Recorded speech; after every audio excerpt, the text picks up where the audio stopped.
Hey everyone. Welcome back to Naruto Audio Fanfics 2.0.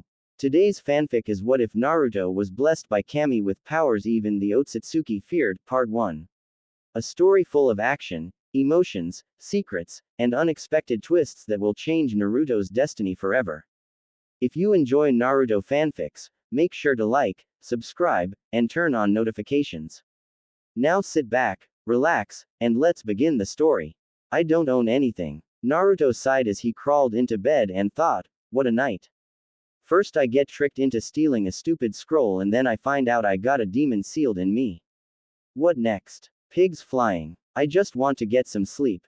As he closed his eyes. It was some time later Naruto felt someone running their hand through his hair and opened his eyes and saw a teenage woman with red hair and bluish-green eyes hovering over him running her hand through his hair. Blinking Naruto said, "Who are you?" The girl's eyes widened a moment and said, "Ah, you're awake. Forgive me for disturbing your sleep." As she moved back a few feet. Naruto sat up and looked at the woman confused and said, "It's alright. I'm not mad or anything. I just was wondering who you are." The woman said, "My name is Nori." Naruto looked around and said, "Well Nori, where are we and how did I get here?" Nori looked at Naruto confused a moment and said, "You've never been here before." Naruto looked at the area around him and saw rubble and dead trees and said, "No. I've never seen anything like this place before." Nori said, "Wow, I can't believe my luck in finding you first. It must be my lucky day." With an odd look on her face. Naruto looked confused and asked, "What do you mean?" Nori said, "Forgive me. It's just that not many overlords appear." Naruto tilted his head to the side and asked, "What's an overlord?" Nori said, "Well, how do I explain it to you? I got it. Have you ever looked at yourself in a mirror and seen your reflection?" Naruto nods and Nori said, "Some people think when you see your reflection you are seeing you in another world. That is sort of true. There are two worlds. The mortal world and the spirit world called the Negaverse. Where you were before was the mortal world and right now you are in the Negaverse." Naruto got a scared look on his face and asked, "Am I dead?" Nori said, "No. Somehow you have been blessed or cursed by the Shinigami which allows you to go between the two worlds. Those who are able to do this are called overlords because they have power over the living and the dead." Naruto asked, "Are you dead?" Nori tilted her head to the side and said, "Before I answer can I explain a few things about the Negaverse to you? I could say yes or no but there are several levels of difference here you need to know if you are going to be here." Naruto pursed his lip and said, "Alright." Nori nods and said, "When a mortal is born, they have a certain amount of life energy in them. Once that life energy is gone they die so you can say that every day someone lives they are also dying a day at a time. You with me so far?" Naruto nods and Nori said, "Good. Now when a person ages in your world and dies a day at a time, they are reborn here as a creature known as a minion. Minion are the lowest level of life here. They don't remember anything about their life in the other world but when the them that is alive in the mortal world dies, minion transform and become another race depending on how they lived their life in that world. Almost no one here looks human unless they are an overlord." Naruto said, "So you're an overlord?" Nori shook her head and said, "No. When I was alive in the mortal world I was a human sacrifice. I have no idea what I was sacrificed for but when a mortal dies as a human sacrifice they come here as a human. I don't remember anything about my life besides my name. What happens in the mortal world doesn't matter here after you die." Naruto said, "I see." Nori shook her head and said, "No, not yet you don't. I admit I don't know everything about this world but I do know some things. You see, what makes you different than me besides the fact that you are still alive in the mortal world and I am dead is that you still have your life energy. Life energy is very valuable here. I told you I was surprised that I was the first to find you. It won't be long before others start coming to you." Naruto asked, "Why?" Nori bit her lip and said, I know, follow me." As she got up and started to walk away. Naruto got up and said, "Hey, wait up." As he ran after her. When he caught up to her she was looking at a dead tree and said, "If you would send some energy into this tree I will be able to explain. It's hard to explain unless you see it for yourself." Naruto frowned and thought, Does she mean my chakra? Maybe. As he placed his hand on the tree and sent some chakra into his hand. A few moments later the tree began to glow and Naruto's eyes widened before he stepped back and Nori said, "It's alright Overlord. Just keeping sending your energy until it stops glowing." Naruto said, "My name is Naruto." As he slowly started to send chakra into the tree again and as the tree glowed it began to change shape until it became a glowing blue gem the size of Naruto and Nori clapped her hand and said, "Ah, that feels great. Thank you Overlord Naruto." Naruto looked at Nori who had her eyes closed and said, "What happened?" Nori opened her eyes with a smile on her face and said, "This is now you Tower Heart. Tower Hearts are a link between overlords and their subjects. As long as the Tower Heart exists you will live in both this world and the mortal world but if your Tower Heart is destroyed you will die." Naruto's eyes widened and Nori said, "It's alright. Most of those who live in this world won't dare damage a Tower Heart. Look at the ground. You see how there is grass growing a little bit right now. It's because it's bathing in the energy of your heart like I am now. It's like a feeling of peace and pleasure bathing me. Because of this many here would be willing to do anything, including becoming your subjects so they may be close to your heart and feel this feeling." Naruto said, "So this Tower Heart is linked to me now?" As he looked at the gem. Nori said, "Yes and the more powerful you become Overlord so does your Tower Heart." Naruto looked at the ground that was now a 100 feet wide circle of green grass and asked, "What now?" Nori tilted her head to the side and said, "Well, I'm not sure. I mean I never met a Overlord before but." Just then a noise was heard and both turned toward the noise and Naruto's eyes widened and Nori said, "A minion." Naruto remembered Nori's words earlier and said, "That's a minion." Nori looked at Naruto and said, "I told you already that there are hardly any humans here because when they die they become something else based on what they lived like." A gray-skinned creature came crawling toward Naruto and said, "Oh great Overlord, I am Nat. I beg you, allow me to serve your lordship." As he groveled on the ground at Naruto's feet. Naruto looked at Nori and asked, "What should I do?" Nori shrugged and said, "Maybe he knows more than me and can help you." Naruto sighed and said, "Nat. I guess you can serve me." Nat quickly began to kiss Naruto's feet much to Naruto's disgust and Nat said, "Oh thank you your lordship. You won't regret it." Naruto yanked his foot back and said, "I'm starting to think I might." As he tried to shake the slobber off his feet. Nori giggled and Nat asked, "What are your orders your lordship?" Naruto looked confused and said, What do you think Nat?" Nat said, "Oh your lordship, are you asking me to be your minion advisor?" In an excited voice. Naruto blinked and looked at Nori who seemed confused also and Naruto said, Sure." Nat said, "Oh thank you, thank you, thank you. I promise I will be the greatest advisor I can for your greatness. Shall I begin building a tower to help defend your Tower Heart Master?" Naruto asked, "Defend it? Why defend it?" Nat gasped and said, "Master, you should not joke like that. Someone could come and steal it for their own master. You must defend it because if it is destroyed by a hero then you will die."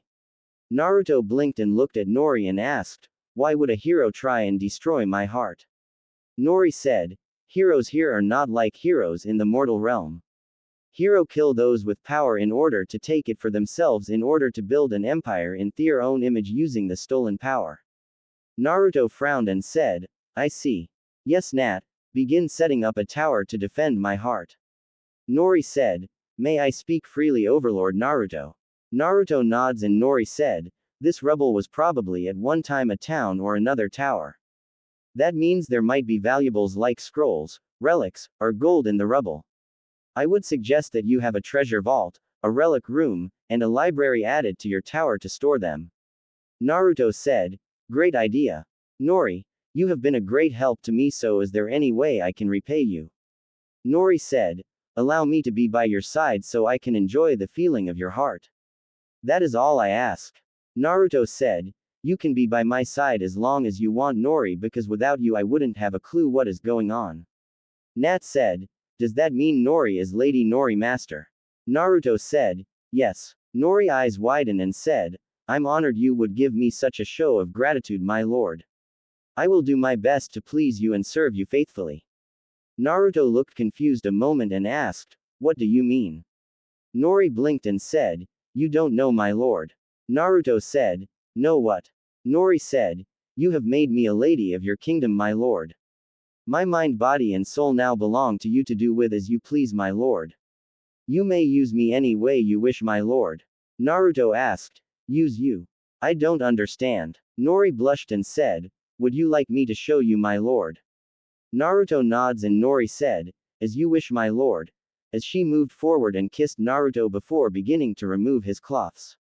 Naruto eyes widened as he was kissed before he closed them and thought, if this is what it's like, then I think I'm going to like being an overlord. 2 hours later, Naruto groaned as he felt the need to take a piss and he opened his eyes and saw the form of Nori laying on his chest. Getting up, Naruto blinked and blinked again and said, "Damn." Nori, hearing Naruto's voice, opened her eyes and said, "Is there something wrong, your lordship? Did I not please you enough? I can try to please you better if you wish, my lord." Naruto looked down at Nori and said, "I doubt there is anything you could do that could please me more than you did earlier. That pleased me greatly. I was just looking at the work Nat has done while we were busy." Nori looked over and saw a 30-feet wall and said, "Wow, he really has been busy." Walking over to a tree, Naruto pissed on it, which to his amusement caused the tree to come back to life some, and Naruto shook his head before grabbing his pants and shirt before slipping them on. Nori quickly put back on the dress she was wearing and Naruto offered her his hand and they both walked toward the wall, and when they go on the other side of it, Naruto said, "There's more minions now," in a confused tone. Nat said, "Your lordship. Great news. I remember the location of a spawning pool for some browns and I have got them to swear allegiance to your greatness.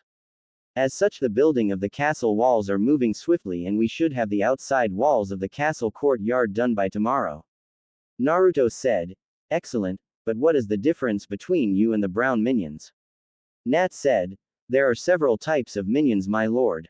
Greys like myself are the more educated and take up the position of leaders of the other minions. Brown minions are stronger and tougher than other minions but slower. Red minions are immune to fire and can use fire attacks. Green minions are immune to poisons and use poison to attack and are great at stealth and scouting. Lastly is blue minions. Blues have the ability to swim and are the strongest magic users." Naruto tilted his head to the side and asked, "Magic?" Nori said, "Magic is created by mana, which is a form of energy that can be used similar to life energy." Naruto nods and said, "So what now? I mean, you seem to have the walls coming along quickly to defend my tower heart." Nat said, "If I might make a suggestion, my lord." Naruto nods and Nat said, "Perhaps you should return to the mortal realm now and rest your mind and spirit." Naruto asked, "How do I do that, and for that matter, how exactly did I get here in the first place?" Nat said, "I do not know how you got here the first time, your lordship, but now that you've established a connection with your tower heart, all you have to do is imagine the place you wish to be and think the word Portu. It's best if you are coming here, then imagine the tower heart as the safest location to return to." Naruto said, "And that's it?" Nat said, "That's it, your lordship." Naruto looked at Nori, who said, "It's all right, your lordship. I'll be here when you return." Naruto nods and said, "Nat, I wish for you to consult with Nori for ideas on how to protect the tower heart and the next course of actions that should be taken." Nat said, "Of course, your lordship. I'll make sure all the minions know that Lady Nori is yours and yours alone." Naruto blinked and said, "What do you mean, Nat?" Nori said, "What he means, your lordship, is that not everyone is as respectful to women as you are, your lordship." Naruto frowned and started to open his mouth when Nori said, "Don't worry about it for now, your lordship. You need to rest and Nat has promised to protect me." Naruto said, "All right, if you're sure, but I'll be back." Portu. As he disappeared in a puff of smoke. After he was gone, Nat looked at Nori and said, "So what do you think of our master?" Nori said, "He's not what I would expect of an overlord." Nat said, "I couldn't agree more. I actually like him compared to the other overlords I have heard about, and he is far better than a hero." Nori said, "Please get the Browns back to work, Nat. They seem to be slacking off." Nat eyes widened before turning and screaming, "Get back to work, you ungrateful maggots." When Naruto appeared in his apartment, he looked at his clock and blinked and thought, it's only been an hour. I thought I was gone half a day or better. Well, I can get some sleep now, and after Nori I need it. As a perverted grin appeared on his face. When Naruto awoke he thought, man, what a dream. I can't believe that I dreamed I went to another world and. A female voice interrupted his thoughts and said, that wasn't a dream, your lordship. You really did come here. Naruto eyes widened and said, Nori, is that you? Nori stood next to the tower heart and said, yes, Lord Naruto. I'm using the link between you and the tower heart to hear and speak to you. The tower heart doesn't just link your energy to it but also makes it where we can see you and be able to talk to you. You also don't have to speak, just think your words and those around your heart can hear you. Naruto thought, like this. Nori said, yes. Naruto thought, cool. So is there a reason you are contacting me besides explaining about this ability? Nori said, Nat was wanting to inform you that they finished the outside courtyard walls and were about to begin construction of the castle when I suggested that we consult with your lordship about the castle. I thought that you might be able to research other castles in your world in order to find out how to make the best one possible to defend the tower heart. Naruto thought, that's a good idea. I don't want to be killed by some hero when my life is starting to look up. I am glad you were the first one to find me. I am sure I would have already been killed if I hadn't have met you. Nori said, I will do all I can to please and serve you, master. Naruto looked at the clock on the wall and thought, I got to go for now, Nori, but I'll talk to you later. As he got up and took a shower and quickly got dressed. After getting dressed, Naruto headed toward the Hokage Tower, and when he got there he went up to the Sandaime office and after being allowed to pass by his secretary entered the Sandaime office. Hiruzen Sarutobi, the Sandaime Hokage of Konoha, looked up at Naruto and said, hello Naruto, how are you doing this morning? Naruto said, pretty good, old man. I got a couple of questions though. Hiruzen said, well, I will try to answer them if I can't. What would you like to know? Naruto started to open his mouth when the voice of Nat said, my lordship. I would be careful with what you say. I do not know of what knowledge there is in your world. Naruto thought, I know, but I trust Gigi. Hiruzen saw Naruto start to speak and then his eyes gloss over a moment before they come back into focus and Hiruzen said, is everything alright, Naruto? Naruto shook his head and said, yeah. Anyways, I was wondering. You told me last night that the Yondaime summoned the Shinigami to help seal the Kyuubi, right? Hiruzen nods and Naruto said, I see. I'm not sure, but I think the Shinigami gave me a gift when he sealed the Kyuubi in me. Hiruzen blinked and said, really? Why do you think that? Naruto said, well, last night when I went to sleep I found myself in another place called the Negaverse. Hiruzen eyes widened and said, you're an overlord now, aren't you? Naruto eyes widened and said, how did you know? Hiruzen frowned and said, I've been alive for many years now and have seen and encountered many strange things, Naruto. I've met these so-called heroes. As he spat out the last word. Naruto said, so you don't like those heroes either, huh? Hiruzen said, no, each were power-hungry madmen who caused nothing but pain and suffering in their paths. How much do you know about the Negaverse and the overlords and heroes, Naruto? Naruto said, not much. Nori and Nat have told me some and are trying to help me understand everything, but I'm confused a lot. Hiruzen asked, who are Nori and Nat? Naruto said, well, Nat is a minion. Hiruzen said, minions, the servants of the overlords. Naruto scrunched his nose and said, Nori told me that every day that someone is alive is another day that they die. Minions are people sort of like the spirits of humans that are still alive here in this world but haven't died or been killed yet. They don't remember anything about their life besides their name. After someone dies for real, the minion there transforms into another creature depending on what they were like when they were alive. I've only met a Nat, Nori, and a few brown minions, but I haven't learned their names yet. Nori is, as he frowned. Hiruzen asked, yes, what is she, Naruto? Naruto said, she's human, but she told me only someone who was used as a human sacrifice in this world stay human when they go to the Negaverse.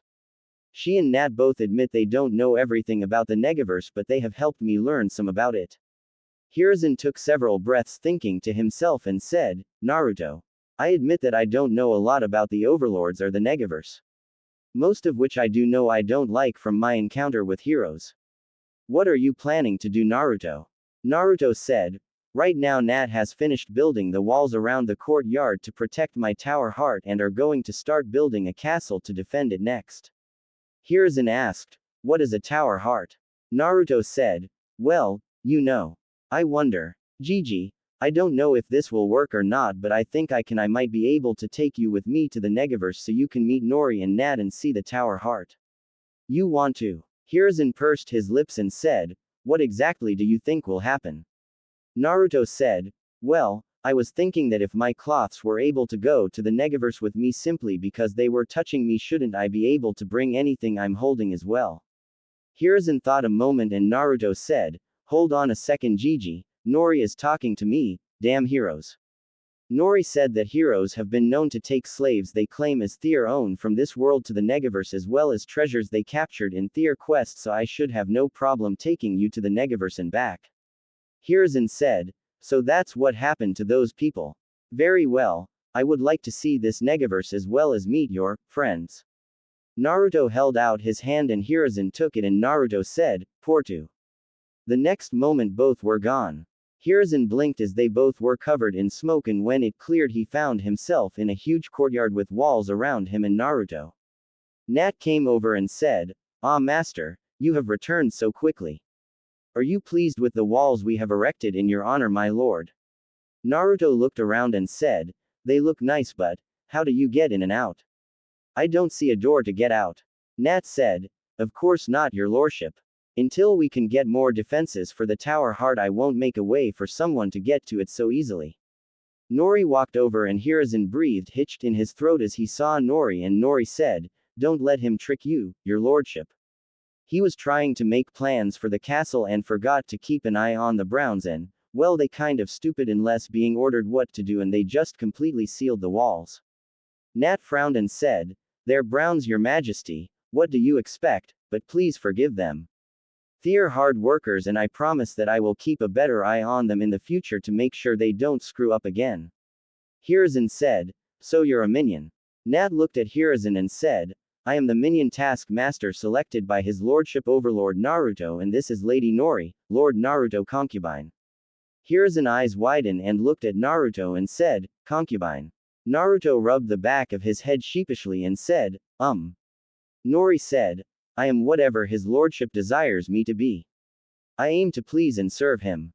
Hiruzen frowned and said, Nori, can I ask you a question? Naruto told me that all you remember is your name from when you were living. Is that right? Nat said, in some cases that is true. For those who like Lady Nori who is still human, then yes.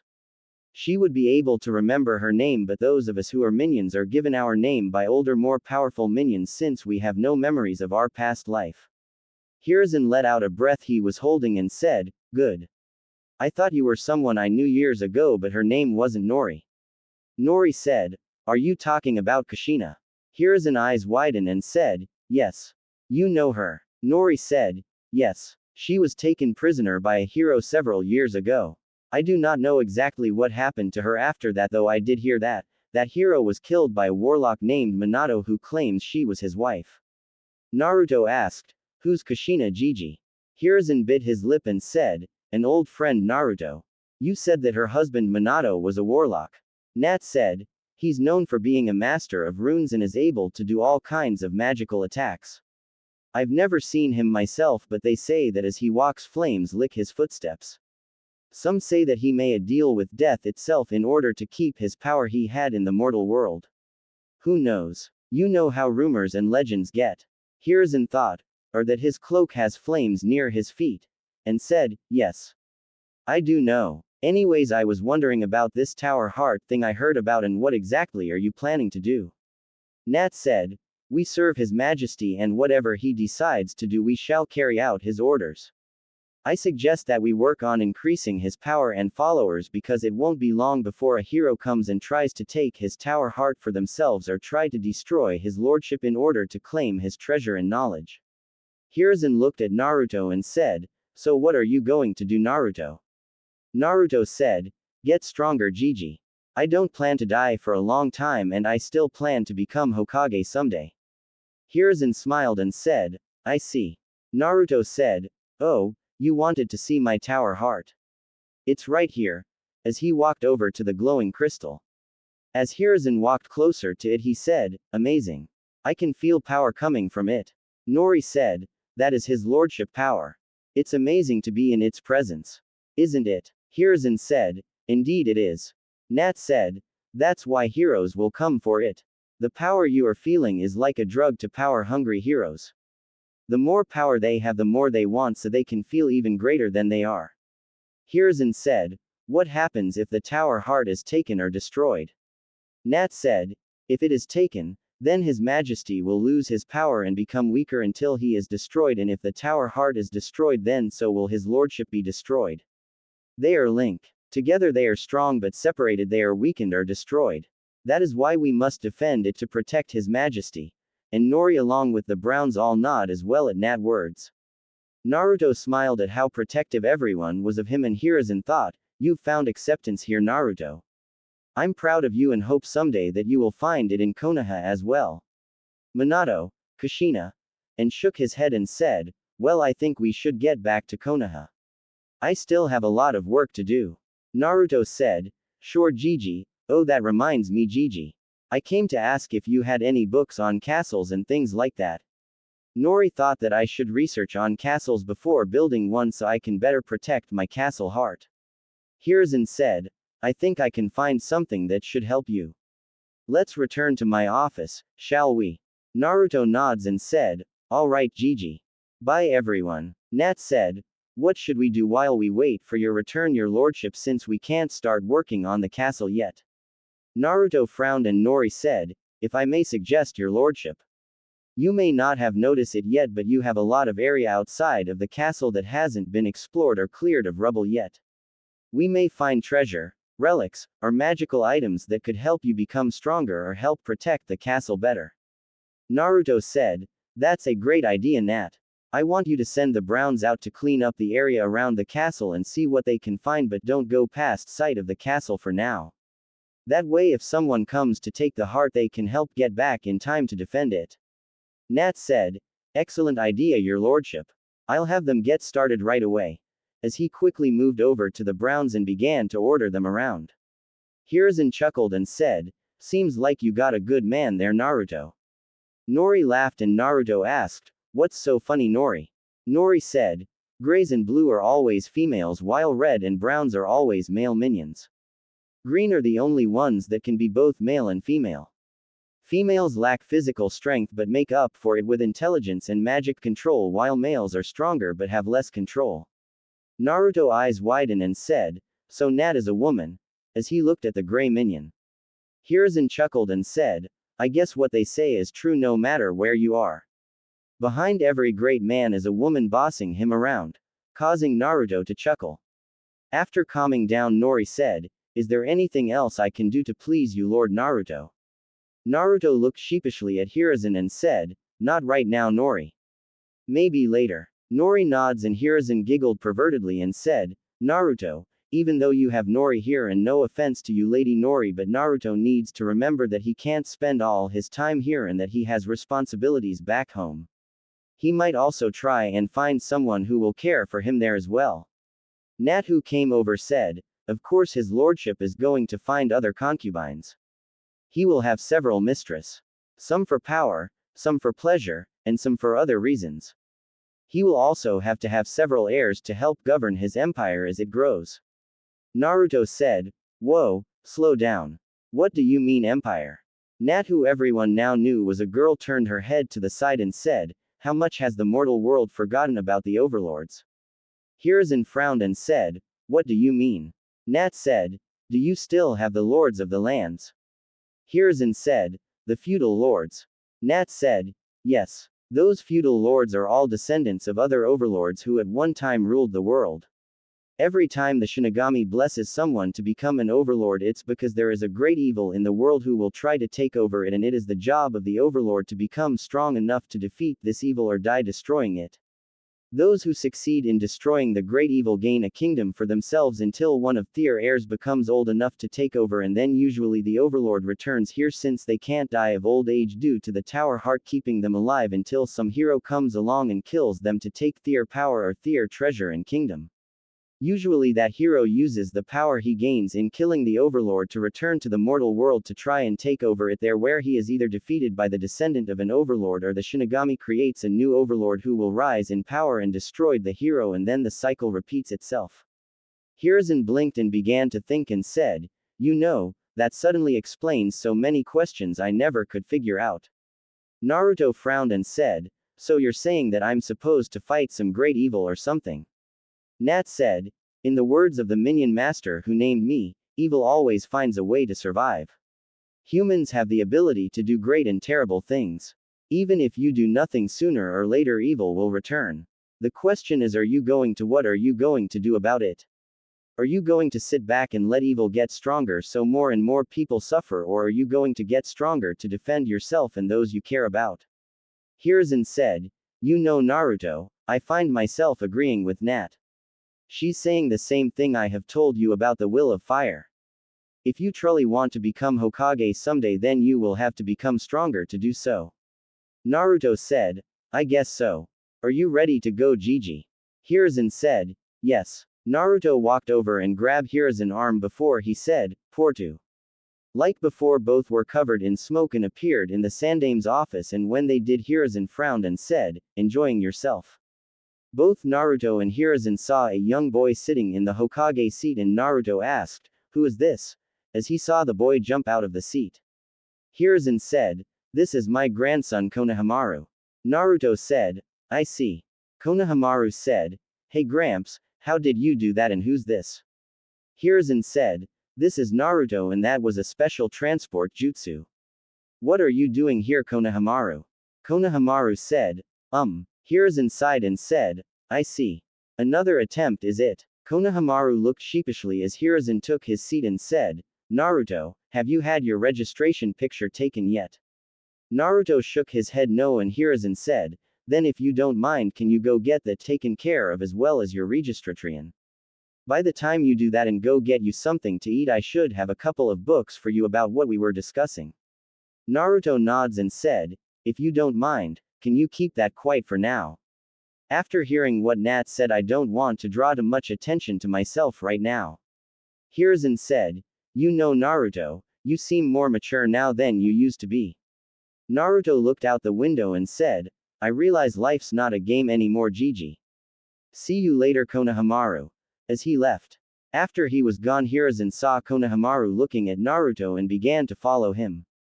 Chuckling to himself, he thought, "I'm not surprised Konohamaru would find himself drawn to Naruto, but what should I do with this new information? If Minato the Warlock is really Minato, then I had better find a way to make sure Naruto is ready for that information and doesn't turn on Konoha. The last time I saw a hero, it cost the lives of over 200 of my men to take down him.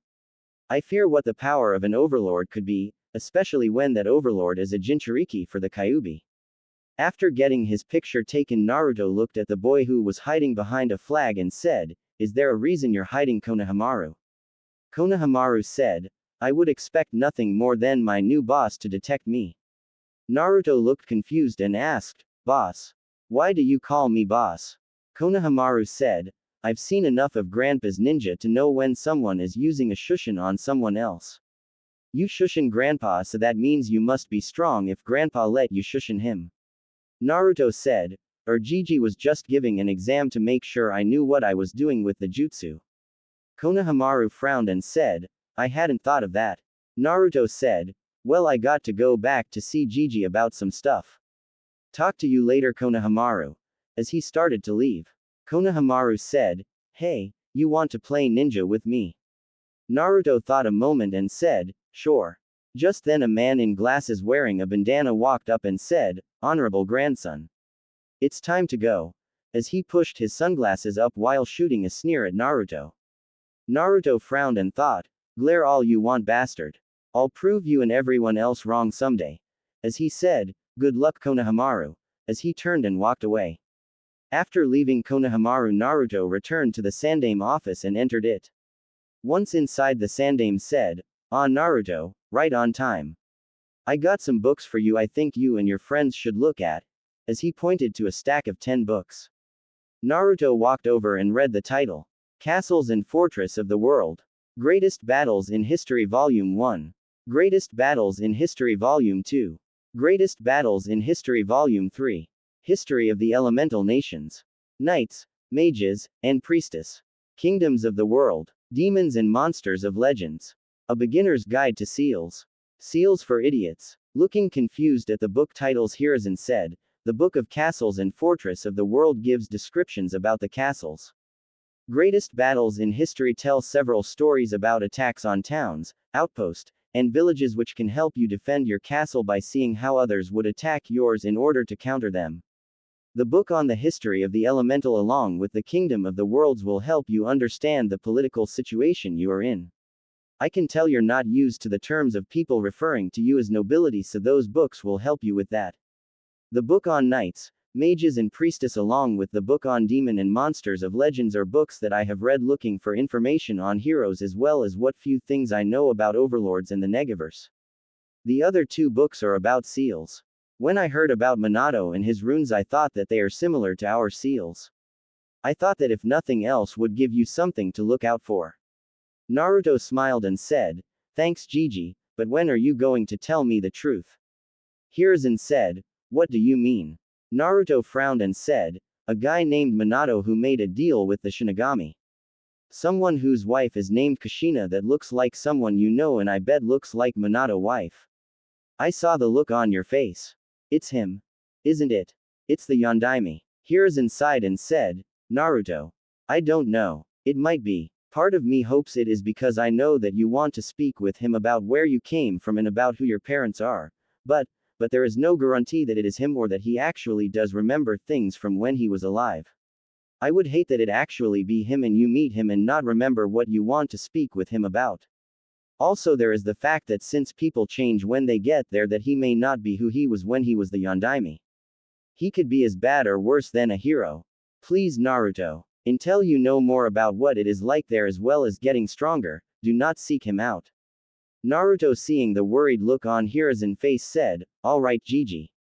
I won't seek him out for now, but why are you so accepting with this?" "I mean," Hiruzen said, "I saw the look on your face around Nori and Nat. I know that with everything you went through that odds are you would choose them over Konoha because unlike the people here, they respect you and you seem happy with them. I care for you Naruto and I don't want to see the day where you become an enemy of Konoha, and if you left Konoha to be with them now that you're a ninja there would be nothing I could do to keep you from becoming a missing nin and treated as such." Naruto said, "Someday I'll prove to everyone who I really am. Just wait and see Gigi." Hiruzen said, "I hope you do and I hope to be there to see that day," as he rubbed Naruto's hair affectionately as Naruto stood beside his desk. Naruto said, "Well Gigi. I guess I should go." Hiruzen said, "I know though I do have one more thing for you," as he pulled out a scroll. Naruto looked at the scroll and Hiruzen said, "This is a couple of training exercises that will help you get stronger. You should look at them and do them." Naruto said, "Thanks Gigi." Hiruzen said, "Don't forget you have to be at the academy next Monday at 10 a.m. for team placements." Naruto nods and said, "Sure Gigi. Well I guess I better go.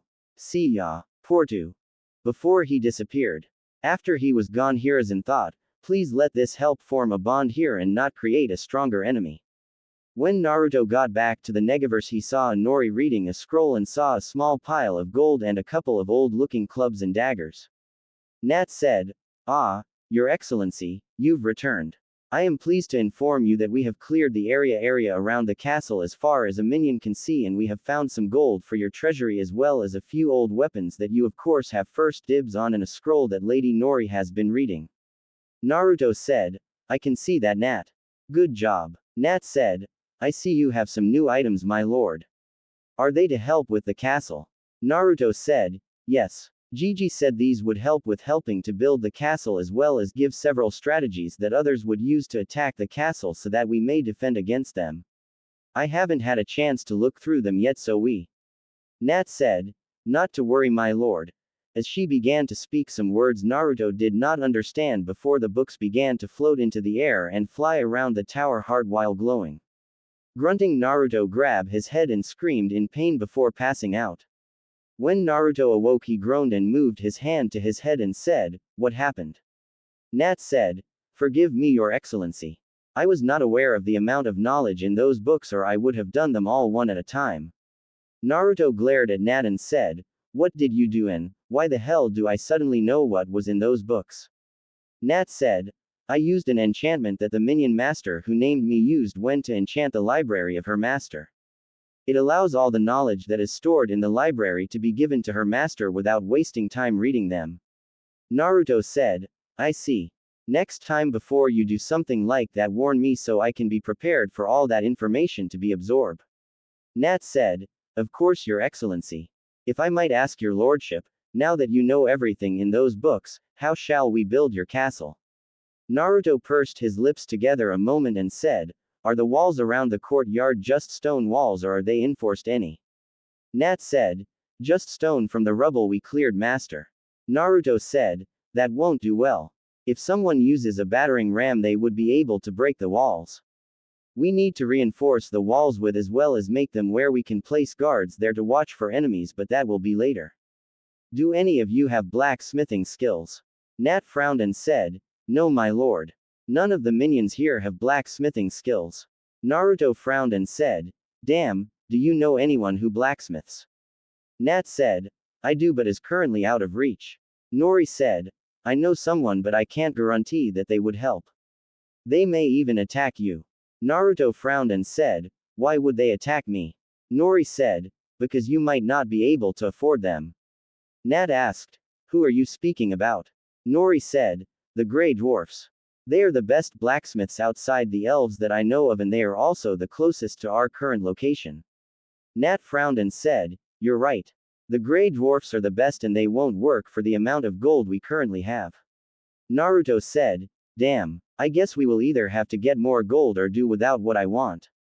Nat said, "Not necessarily, master. The dwarfs may be greedy, but they are also honorable creatures. If you challenge the leader of the dwarfs to a battle of honor, then it might be possible to have the leader give you one of their blacksmiths." Naruto said, "But why would they accept a battle with me?" Nat said, "The dwarfs don't know how powerful you are yet or how rich you are. You can go and challenge them to a battle and offer them all your gold and weapons if they win, but if they lose, then they have to give you one of their blacksmiths as a servant." Naruto frowned and said, "Very well. It's a necessary evil." And thought, "Of course, if I didn't know that this kind of thing happens a lot in the world from those books Gigi gave me, then I wouldn't do this." And said, "Where are these dwarfs?" Nori said, "If you wish, my lord, I can lead you." Naruto said, "Very well." Nat said, "My lord, take the Browns with you. I shall stay and guard the tower heart." Naruto frowned and said, "No. I'll do this myself for now, Nat. You need them to stay here and help you dig into the ground and begin looking for metal to use." Nat said, "Are you planning to put a dungeon or catacombs, master?" Naruto said, "Yes, as well as a maze that can be used to lure enemies into, that can be used to trap them." Nat said, "Very well, my lord, but please be careful." Naruto nods and said, "Shall we, Nori?" Nori nods and Naruto said, "Hey, wait, how do we get out of here?" Nat said, "Oh, well, we built a secret tunnel to get in and out, my lord. It's over here." As she moved over and motioned to a couple of Browns who moved a stone slab to the side, and both Naruto and Nori followed Nat into the tunnel and came out the other side, which came out inside a hollow tree, and Naruto frowned and said, "That isn't going to work, Nat. Once we get the blacksmith and begin building the castle, I want you to destroy this tunnel." Nat said, "Yes, my lord. Is there anything else?" Naruto shook his head no and said, "So which way do we go, Nori?" Nori said, "This way, my lord," as she began to walk away. After walking for 10 minutes, Naruto stopped and said, "What the hell? What is this gray shit that is in front of us?" Nori looked at Naruto confused before her eyes widened and said, "Oh, forgive me, my lord. You remember how I told you about your tower heart energy spreading out and bathing those close to it in it? Well, this is currently the range of your power. Since you are still alive, the area past that ring of influence is blind to you. I hadn't thought to explain how to extend your range of power. Remember how you first created your tower heart? Well, you can extend your power reach by finding another item like a giant boulder or a tree or something of decent size and send your energy into it. That will create a tower beacon that will link to the tower heart and extend your range. If you acquire a detection spell and place it on the map in your map room once it's built, if anyone enters the range of your power, it will appear on your map to warn you of their approach. Naruto asked, "How do you know so much, Nori?" Nori said, "I've been here for many years and I listen to others and learn from them." Naruto said, "Makes sense, I guess, so all I have to do is place some energy into an object like that tree there." Nori nods and Naruto walked over to a tree and sent some chakra into it, and the tree began to glow before it changed into a silver pole, and the gray fog area that was in front of Naruto began to move back before disappearing. Naruto said, "That's cool. So shall we continue to the dwarfs?" Nori said, "Yes, your lordship." As she began leading Naruto away again. 6 hours later and 10 tower beacons, Naruto and Nori stood in front of a cave with a door with strange writing on it. Naruto looked at Nori and asked, "What now?" Nori said, "Are you sure you wish to do this, your lordship? I mean, I know you're young, but are you sure you will be able to defeat a dwarf?" Naruto said, "I don't know. Never met one before, so I can't say for sure I can or not, but I need a blacksmith, so I have to do this." Nori sighed and spoke something in a language Naruto didn't know, and the door glowed before opening. Naruto's eyes widened and said, "Damn, things here are so cool." "What was that?" Nori said, "The elf language. A friend of mine taught it to me when I first arrived here." "Shall we, my lord?" Naruto nods and took the lead, and it wasn't long before several short men with long beards and big noses wearing armor appeared blocking the path, and one began to speak in a language Naruto did not understand. Nori stepped forward and began to speak in the same language also, and Naruto thought, "Damn, I wish I knew what they were saying." After several minutes the men grunted and Nori said, "They have agreed to take us to see their leader, your lordship."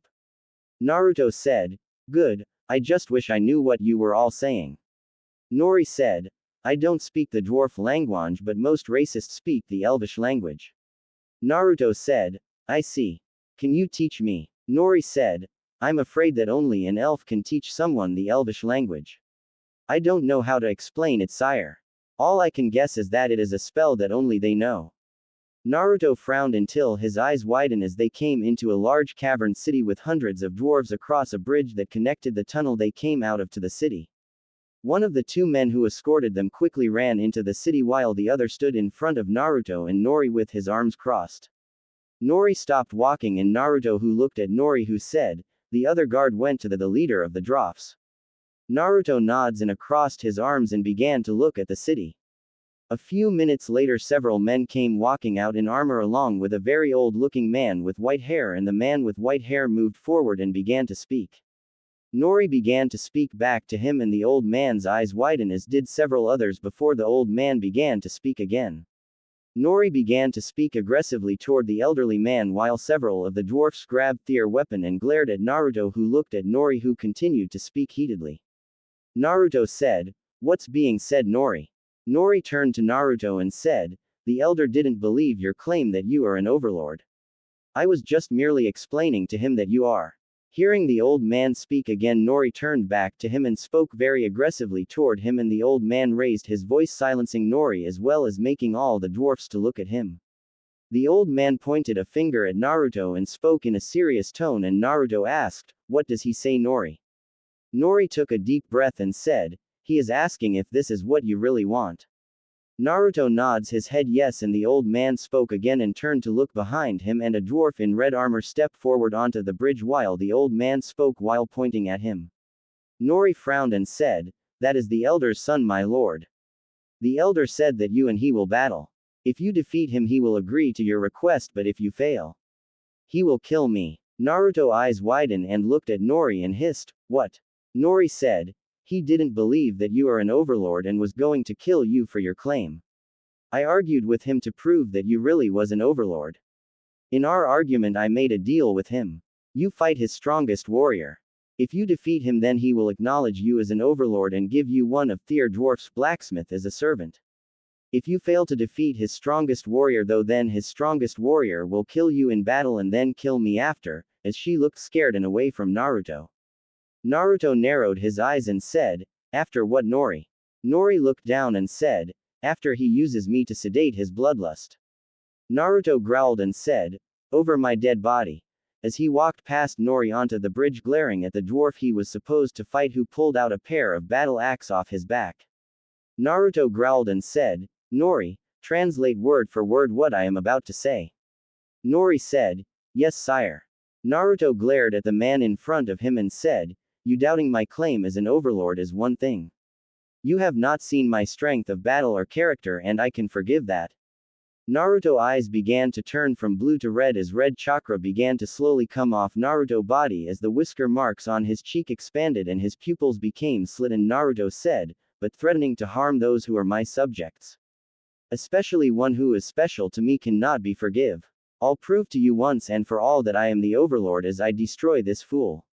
Ki was coming off Naruto's body at this point as all the dwarfs began to look at Naruto in fear as Nori translated Naruto's words but felt herself blushing as she saw and felt Naruto's protective presence. The armored dwarf who was looking at Naruto began to back up away from Naruto, but Naruto disappeared from view, and the next moment Naruto held the dwarf over the side of the bridge, which the bottom of could not be seen, by his neck, glaring at him while the dwarf was choking to death from not being able to breathe. The dwarf leader quickly began to scream at Naruto, and Nori said, "Sire, the leader is begging you to spare his son's life. He begs for your forgiveness and will do anything." Naruto looked at the elder and said, "Anything?" Nori quickly translated and the elder nods, and Naruto said, "He along with all his people now serve me and will do as I command. Either he agrees to become my subjects and I will spare his son's life, or he refuses and I kill his son and make his people my slaves." Naruto saw the elder close his eyes before getting on his knees and bowing to Naruto. Naruto, seeing this through the leader's son, he was choking on the ground in front of the elderly dwarf and said, "Tell him to have his blacksmiths to come to my kingdom and assist my minions in building my castle. Tell him also to bring all his people's treasure, spells, armor, and weapons." The elder quickly began to speak after hearing Nori translate, and Nori said, "He said that will leave his people with nothing." Naruto said, "Tell him that his arrogance and pride he had from having those items is what put him in this situation to begin with. I am allowing him to keep his people alive, Thier homes to live in, as well as food to feed Thier people with so they may live. They have forgotten what is really important. A leader is responsible for protecting and caring for his people, not filling Thier pockets with gold. Gold will not remember you once you're dead or once you spend it. Weapons and armor will fall to the ground useless if the person using it cares more about their own self than the people they are fighting to protect." Naruto let Nori finish translating and saw the look on all the dwarfs' face as they heard Naruto words, and Naruto saw the guard who had ran into contact the elder get down on one knee and place his fist over his heart, and he began to speak. Nori translated and said, "Overlord, you are a powerful warrior and an honorable leader, allow me to serve you as your subject." After Nori translated, several others began to also repeat what the guard did, as more and more began to do it before everyone in the village was kneeled before Naruto, and the leader of the dwarf and his son both bowed completely on the ground after seeing Thier people's actions, and the elder spoke. Nori translated, "Please forgive me for my pride and arrogance and allow me and my people to serve you not as slaves but as loyal subjects. All we have is yours." Naruto said, "So be it." The next day Nat was overseeing the work of the Browns when the sound of marching feet was heard approaching the castle walls. Nat quickly ordered the Browns to grab weapons to defend the tower hard as she also grabbed some. A few minutes later the walls around the castle crumbled to the ground on one side. When the dust from the wall falling cleared, Nat and the other minions got wide-eyed as they saw Naruto and Nori standing beside several dwarfs who were armed, and Naruto was pointing at the destroyed wall with Nori translating, and the dwarfs began speaking back, and Naruto nods before the dwarfs began to move around, knocking down the rest of the walls. Nat moved toward Naruto after ordering the Browns to remain guarding the heart, and Nat said, "My lord, what is going on?" Naruto shrugged and said, "Nothing much. I picked up a few new subjects to aid my kingdom." Nat looked around as she saw more and more dwarfs and asked, how many are a few? Naruto shrugged and said, 300 give or take a couple. Nat eyes widened before she smiled and said, I knew you were going to be a great overlord, sire. Nori said, you have no idea, Nat. No idea at all. As she blushed while looking at Naruto, who had several live bites on his neck from her showing him her thanks and gratitude for his actions the previous day. Naruto smirked as he heard Nori words before his eyes widened and said, that reminds me, Nat, as he turned and motioned to a group of dwarfs who were not moving. The group began to move toward Naruto before he said, can you help these dwarfs place these items in their proper places? As the dwarfs set down several treasure chests and opened them, showing gold, weapons, armor, books, scrolls, and other items. Nat eyes widened and said, oh my, before she fainted in shock, causing both Naruto and Nori to look at each other and burst out laughing. Naruto was sweating as he went through the training exercise that Hiruzen had wrote for him. Several hundred yards away, construction of his castle as well as the first steps in forming a city were underway. Using the knowledge from the books Hiruzen gave him, as well as his knowledge he gained from pranks on Konoha, Nat knowledge from her time with the Grey who named her, as well as Tinbert, the leader of the dwarfs, the plans for the castle were created. The walls around the courtyard that now was twice the size the one the Browns had made originally was built first. They were now 10 feet thick and 50 feet height. Each wall was reinforced with 3 separate sets of metal rods that were linked together to make it stronger. There was a gateway with a drawbridge as well as a metal spiked metal gate with 1 foot wide gaps between each section. On each side of the gate was a guard house with one guard house controlling the drawbridge while another guard house controlled the metal gate. The walls had stone spikes on each side of the walls so that if anyone were to attack the guards on top of the walls, the guards could hide behind the spikes and then counter-attack when they could if they had a long-range weapon. At each corner of the castle walls that was in a square shape around the courtyard was a watchtower that went a total of 20 feet higher than the castle walls. In the middle of each wall was also a guard house that was the same height as the watchtowers. On top of each watchtower was a catapult that could be used to launch boulders at enemy armies. With the help of storage seals that Naruto learned from the book the Sandaime gave him. Each catapult had 50 boulders that were around 6 feet wide that could be launched one at a time. On each boulder was an exploding seal that would activate, causing it to explode, sending shrapnel into anyone around the area when it hit the ground.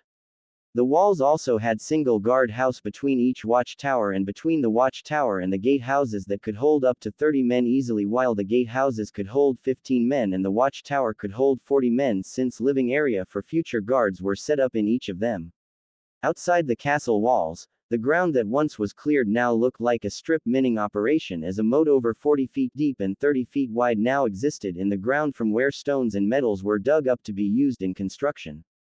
The courtyard itself had the beginning of the castle started in it, with the castle outside walls now being 200 yards wide, while the distance between the castle walls and the courtyard walls was another 300 yards from each other in every direction.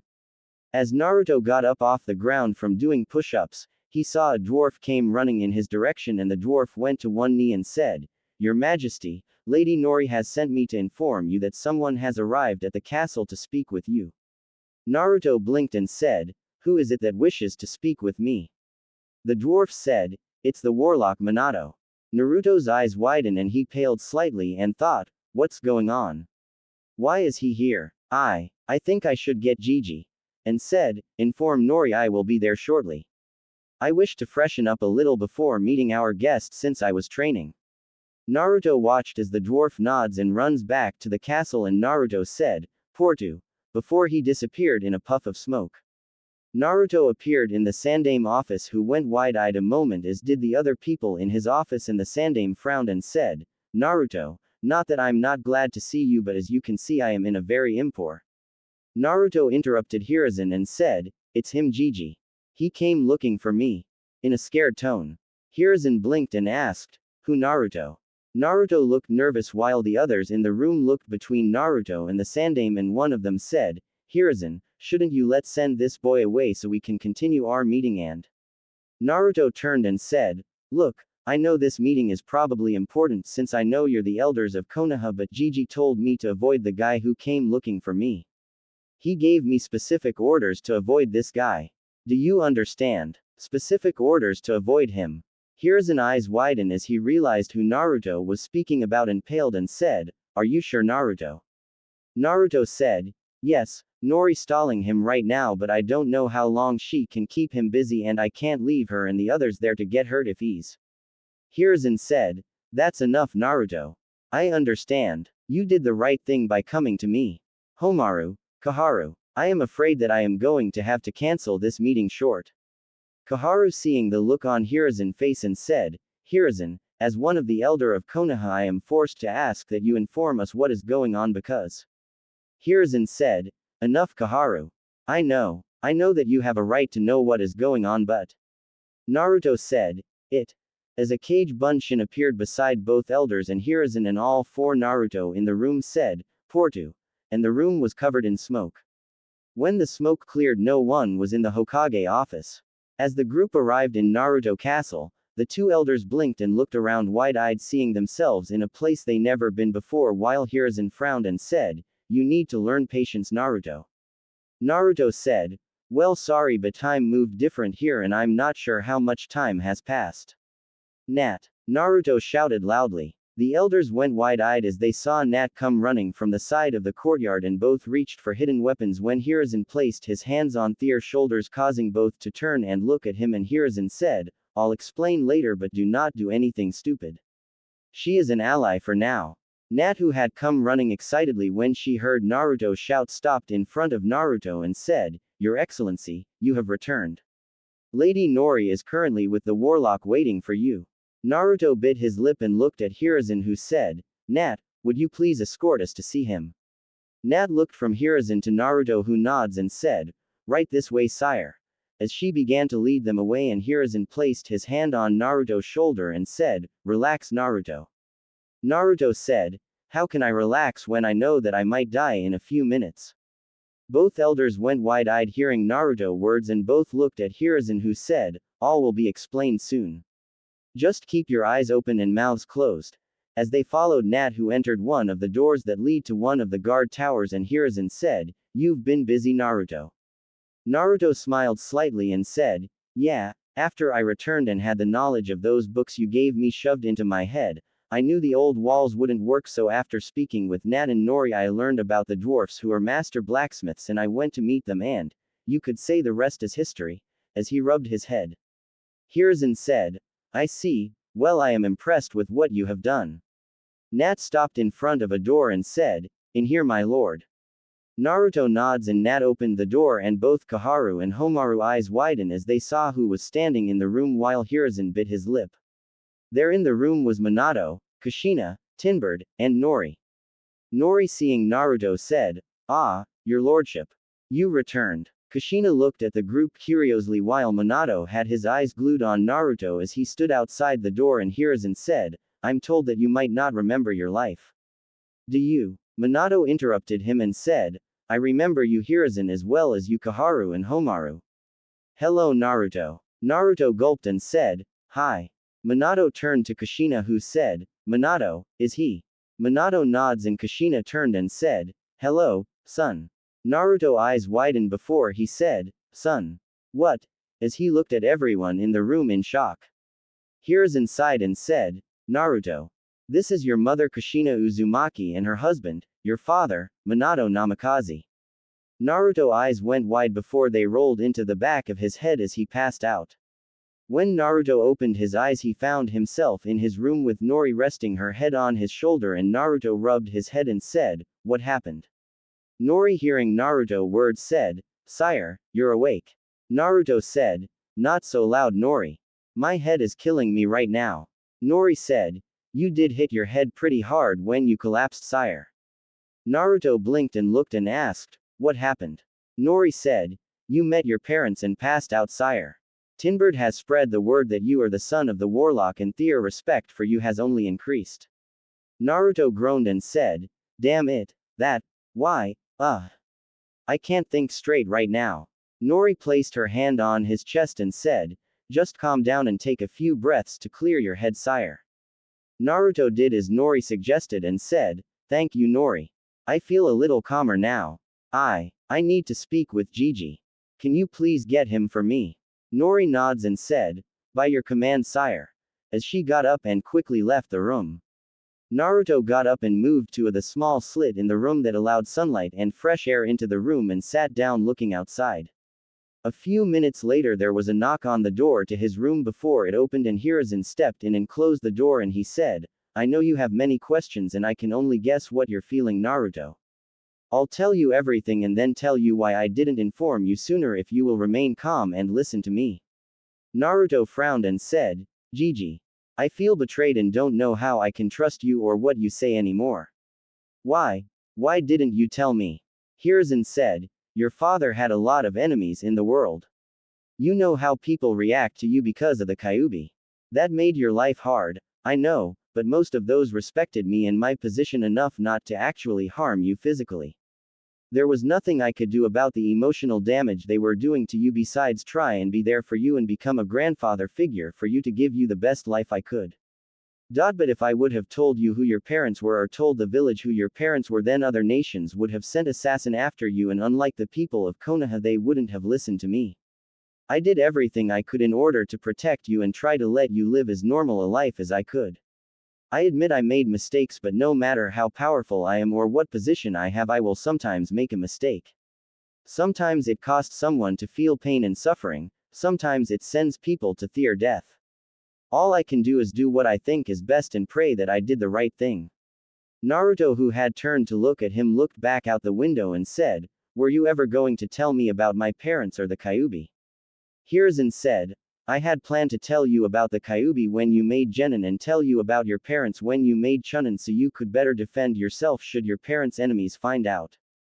Mizuki just beat me on telling about the Kyuubi and you haven't gotten strong enough to be Chunin yet. Naruto sighs, feeling a lot of his anger at Hiruzen fade, and said, why did he use me to seal the Kyuubi in? Hiruzen said, there are several reasons he used you. The first is he is an honorable man. He could not ask someone else to do something if he himself was not willing to do it first. The next reason is because the Uzumaki clan, which I was going to tell you about when I informed you about your parents, had a special chakra that makes it where they are perfect to become Jinchurikis. The Shadaime Hokage wife, Mito Uzumaki Senju, was Kyuubi first Jinchuriki and your own mother was the second Jinchuriki for the Kyuubi. Something happened the night you were born that caused your mother to release the Kyuubi. I don't know what it was, but Minato has said he will explain it when you are present because he said he has much to talk to you about. Naruto, I'm not going to ask you to forgive your father, but I ask that you give him a chance to explain himself to you. Naruto closed his eyes and said, Can I have a few minutes alone? I need to think. Hiruzen nods and said, Naruto. No matter what happens or what you do, know that I am proud of you. Before he turns and leaves the room. Hiruzen returned to the room where Minato, Kaharu, Homaru, Kushina, Nori and Tinbird were all sitting round a table, and Minato asked, how is he? Hiruzen said, he's confused, Minato. I did my best to make his life as normal as I could, but the emotional pain that he has been forced to endure is more than many of those who took their own lives after the last war ended. Tinbird said, if I may ask, Warlock, why have you come here now? Naruto, who stepped into the room, said, that is what I would like to know also. Everyone turned and saw Naruto, whose face looked to be made of stone with how emotionless it was. Minato said, the night you were born, a masked man attacked your mother and me. He used you as a hostage and threw you in the air with an exploding tag on your baby blanket. I rescued you, but in the moment it took for me to rescue you, the masked man took your mother and released the Kyuubi on Konoha. I'll skip talking about the man for now because it's not important to know. Besides, the man is still alive and he retreated when I fought him to rescue your mother. Your mother and I were able to stop Kyuubi rampage, and I summoned the Shinigami to aid me in sealing not only the Kyuubi in you but also your mother's soul, so that when the time was right she could meet you and aid you in learning to use the Kyuubi power. I also sealed a piece of my own soul just in case the seal ever broke, so I could reset it to save you. The jutsu I used said that I would be sealed away forever in the Shinigami's stomach as payment for summoning him. What happened is far worse. Hiruzen said, what do you mean, Minato? Minato said, I don't know how much you know about this world, but time here passes different than it does the world you all live in. For every minute there 4 minutes pass here. For you it has been 14 years since I fought the Kyuubi. For me it's been 56 years. Everyone's eyes widen and Minato said, in that time I've learned a lot about this world as well as many secrets about the world you are all from. One thing you should know is when a person dies, based on what their lives were like, their bodies are changed. Tinbird here as well as Nat are perfect examples of what I mean, but one important thing to know is when a person dies in the human world they forget everything they knew when they are reborn here with the exception of some know their name. Not all but some. When the Shinigami sent me here he made it where I can't die and also made it where I remember everything from the human world. You all saw Kushina look at Naruto earlier with confusion. The reason she was confused because she has no memory of her life in the human world and besides what I told her knows nothing about being Naruto mother, she also didn't know me. Imagine living in a world where everyone who knew you can't remember you. All these years I've gathered info on everything about this world I could trying to learn how to find my wife and son. It was through this searching that I found a way to have Naruto in my life again as well as his mother, but to do it I had to bring Naruto here. Everyone's eyes widen and Naruto said, you brought me here. Minato said, yes. I learned how to make someone an overlord by researching a man the elemental nations knows as the Six Realm Sage, but to those here he was known as the King of the Six Kingdoms. Everyone's eyes widened but for different reasons and Homaru said, what does he have to do with anything? Minato said, many years ago, there was a creature of pure evil whose name in this world was long forgotten but in the human world he was called the Jyabi. Jyabi devoured everyone and everything in its path of destruction and would have most likely destroyed all life in both worlds had it not been for the actions of one. Minato took a sip of water and said, before the sage first appeared when a person was born, another version of them was born here and looked human and based on the life they lived in the other world would change them to look like other creatures. The sage's twin you could say, that lived in this world feared being killed by the Jyabi and began to search for a way to save himself. He learned of a way to flee from this world to the human world where he met his other self. When he did he explained to his other self about the Jyabi and figured the only way to survive was to combine their knowledge and power. They both went to a shrine maiden who used her spiritual powers to merge both of them together. Now think of this. In this world physical bodies mean very little because basically everything here is connected to the spirit. Now in the human world it's reverse, but when you mix both physical and spiritual energy what do you get? Kaharu said, chakra. Minato nods before he yawned and said, sorry, haven't slept in nearly a week. Anyways as I was saying. The sage now had the ability to use chakra and with his combined knowledge from both worlds made all the magic and spirit-based jutsu from this world magnified many times over. With this knowledge he was able to battle the Jyabi and kill it but you can't truly kill a spirit. All you can do is change it, store it, or absorb it so he sealed it into his own body turning him into the first Jinchuriki. But also making him immortal and I don't mean he can't be killed. I mean that he would never die of old age when I say immortal. He became a god in human form to both this world and the human world and he began to teach humans how to connect with their spiritual side more giving them the ability to use chakra, but this changed their spirit. Instead of having a human-like twin in this world when you are born, your spirit form has been changed into what this world calls minions, which is what Nat here is, as he pointed to Nat. Homaru said, are you saying that when we die that we become that? Pointing at Nat. Minato said, no, what I am saying is that while you are living in the human world, you spirit form that lives here as a minion. Now the only reason I am telling you this is because I have searched this world and I found my son's minion. Shinigami when he told me my punishment turned the shard of my soul in Naruto into a tower heart and no, I'm not explaining what a tower heart is. Anyways I figured out a way to summon my tower heart to this world and since it was sealed inside Naruto I was able to bring him here and when he arrived he was asleep so I merged his minion with him similar to the Six Realm Sage did, which is kind of ironic since Naruto is one of his descendants. Tinbird screamed, what? While Nat looked like she just won the lottery. Minato said, the sage had 2 sons. He had decided to live in this world with his wife and have his sons live in the human world to keep an eye on it. His eldest son had become corrupted with the fame and glory he had being the son of the world savior and was a glory hog. The sage youngest son was more humble though and treated people with respect and wanted to live in peace. Because of this the sage chose his youngest son to lead the human world. He became the first overlord. The eldest son became furious and he returned to this world and got his revenge by killing his father and absorb his spiritual energy. He then captured several species of creatures who were loyal to his father and used that energy to turn those creatures into what we would later call the Biju and release them on the human world so that he could battle them for glory and honor and become the new savior of the world. Thus he became the first hero. Minato took another sip of water and said, the hero had two sons with different women. One became the ancestor of the Uchiha clan while the other became the ancestor of the Hyuga clan. The overlord also has two sons and one became the ancestor to the Senju clan and the other the Uzumaki clan.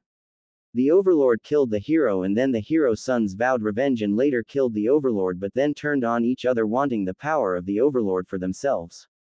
The son of the overlord killed them but as you can guess their children wanted revenge so the Hyuga and Uchiha rivalry began as well as the Senju Uchiha rivalry.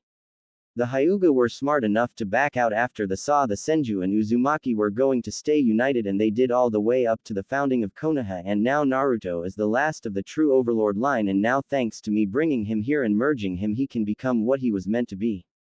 Hiruzen said, so Naruto is a descendant of the Six Realm Sage on both his parents' side.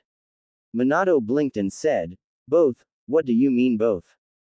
Hiruzen said, your father was Nawaki Senju, Suon brother. Your mother was the female genin on his team. She missed the mission he was killed on because she had morning sickness from being pregnant. She died giving birth to you.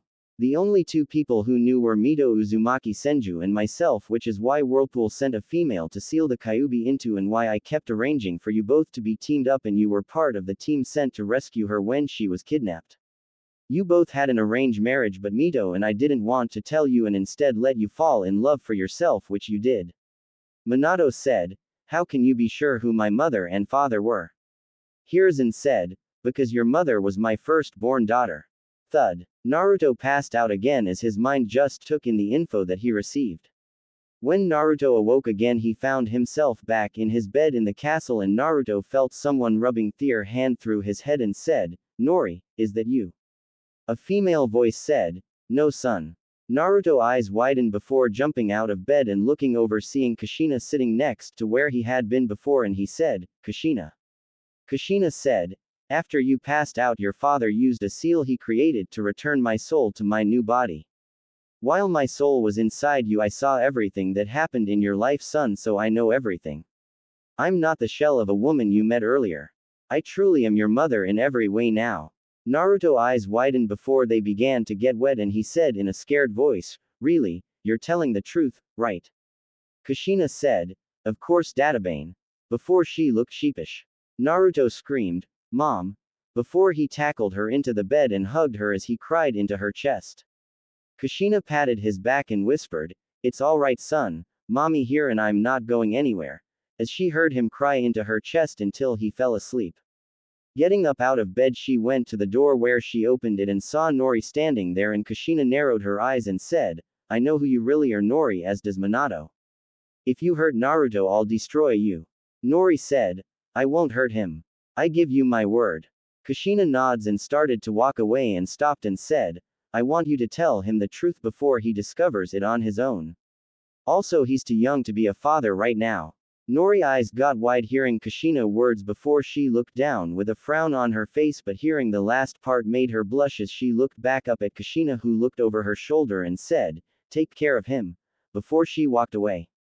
Nori thought, I will. As she returned to the room where Naruto was. When Kushina got back to the room where the Sandame, Kaharu, Homaru, Nat, and Tinbird were Homaru said, how many other secrets are you going to hide Hiruzen? Hiruzen said, more than you can imagine. I expect both of you to take what you learned here to the grave. Naruto is going to prove himself, not because of who he is related to. Minato said, I agree. Grandpa. As he shot Hiruzen a glare. Hiruzen said, like I told Naruto, I made a lot of mistakes in my life Minato. I can only do my best and pray that I made the right choice. Kaharu said, something I've been wondering. Why did you get that smile on your face when you heard Naruto was the descendant of the sage Nat? Nat said, well, you see. Minions all start out with brown skin and are called browns. Browns are generally referred to as males because browns are very stupid and you can't tell the difference in genders then. Browns are abusive to each other to the point they do more damage to each other than an enemy would. Eventually most browns grow to hate being beat on so much. Some decide to hide as best they can, which causes the browns to look for them, and if they find them, beat them up again, so they try harder and harder each time to avoid being found or detected until they become master of stealth, though by this point they also quit bathing so that if they are found the browns won't beat them because they stink so bad.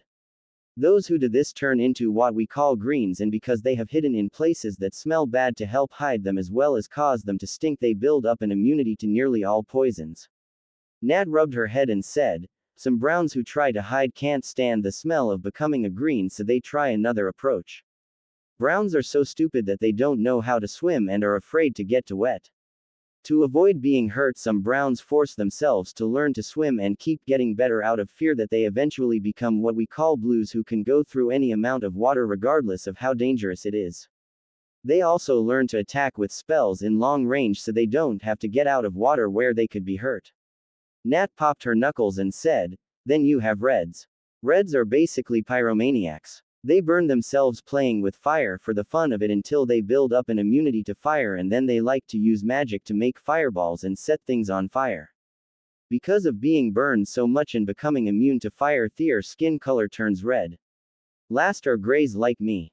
Nat rubbed her neck and said, grays also start out as browns but don't like to be hurt, so search out knowledge to learn to avoid and detect danger. Because of this we spend so much time inside researching and reading our skin color changes to gray. We are the smartest of all the minions. Minions who live a long life try to make it where they don't have to change into another creature when their human side dies. Minions have learned that if they stay by an overlord's tower heart, they can absorb some of the energy the tower heart gives off to extend their lives. Gnarl, the minion I trained under for a while, is over 3,000 years old by doing this. Minato said, I've heard of Gnarl. She's supposedly the most evil of all the minions. Nat said, she is, and she deadly smart as well.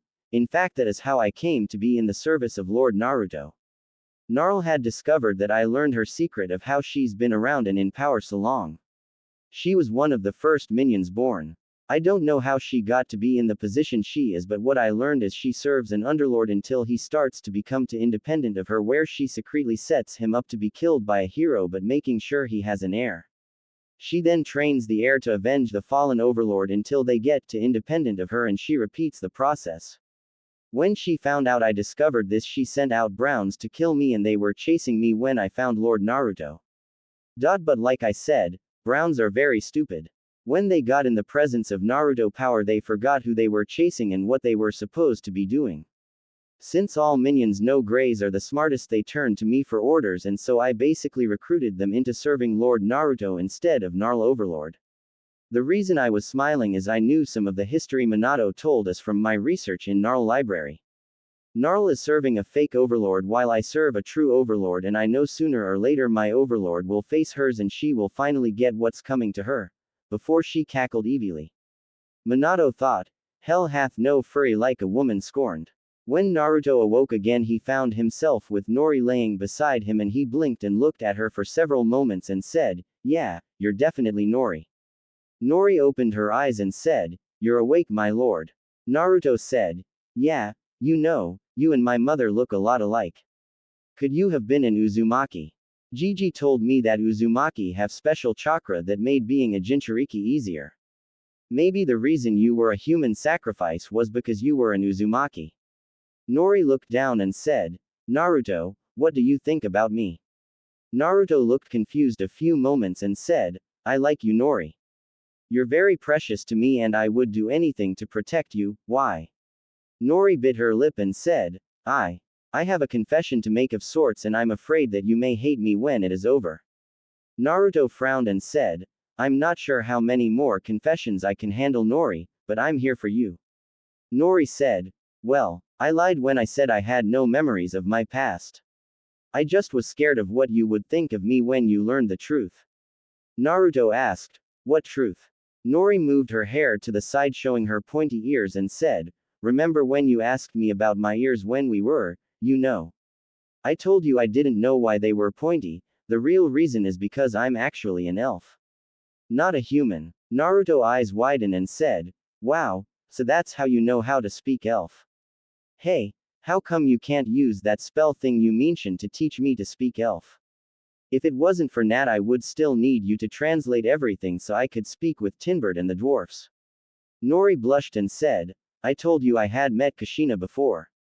The reason I met her was because the hero who had taken her was originally after me. He was going to destroy my people, so my father offered me as a sacrifice to save our people. I would become the hero's slave and he would spare my people.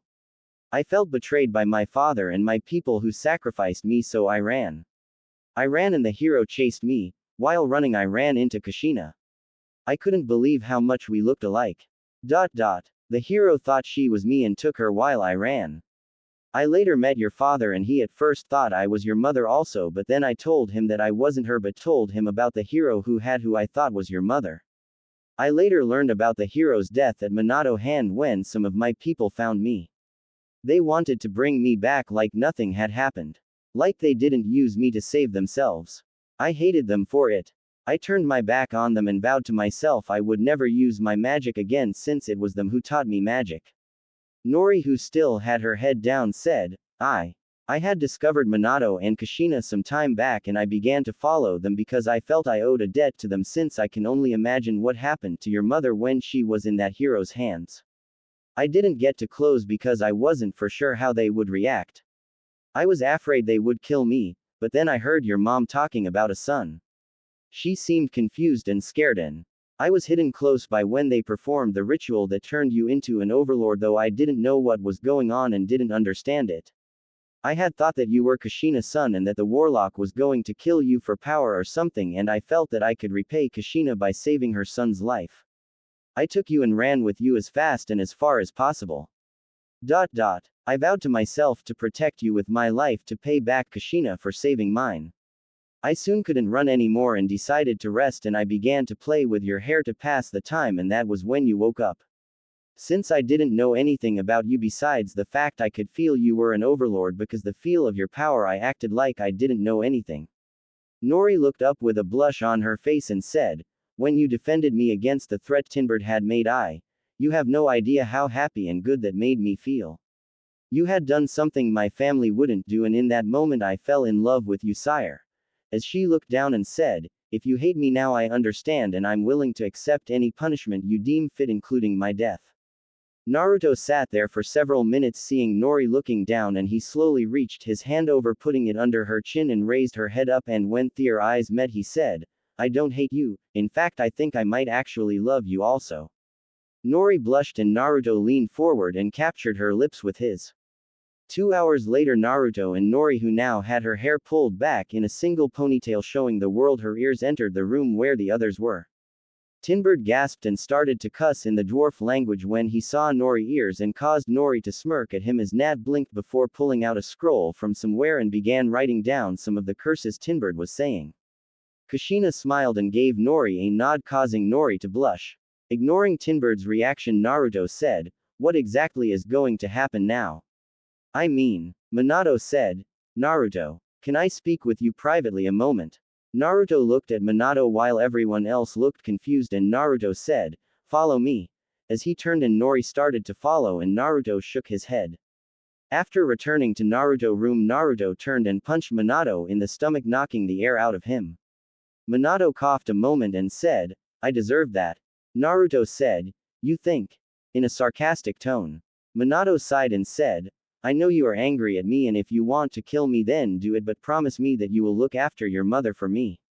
Naruto glared at Minato and said, "What did you want to talk about?"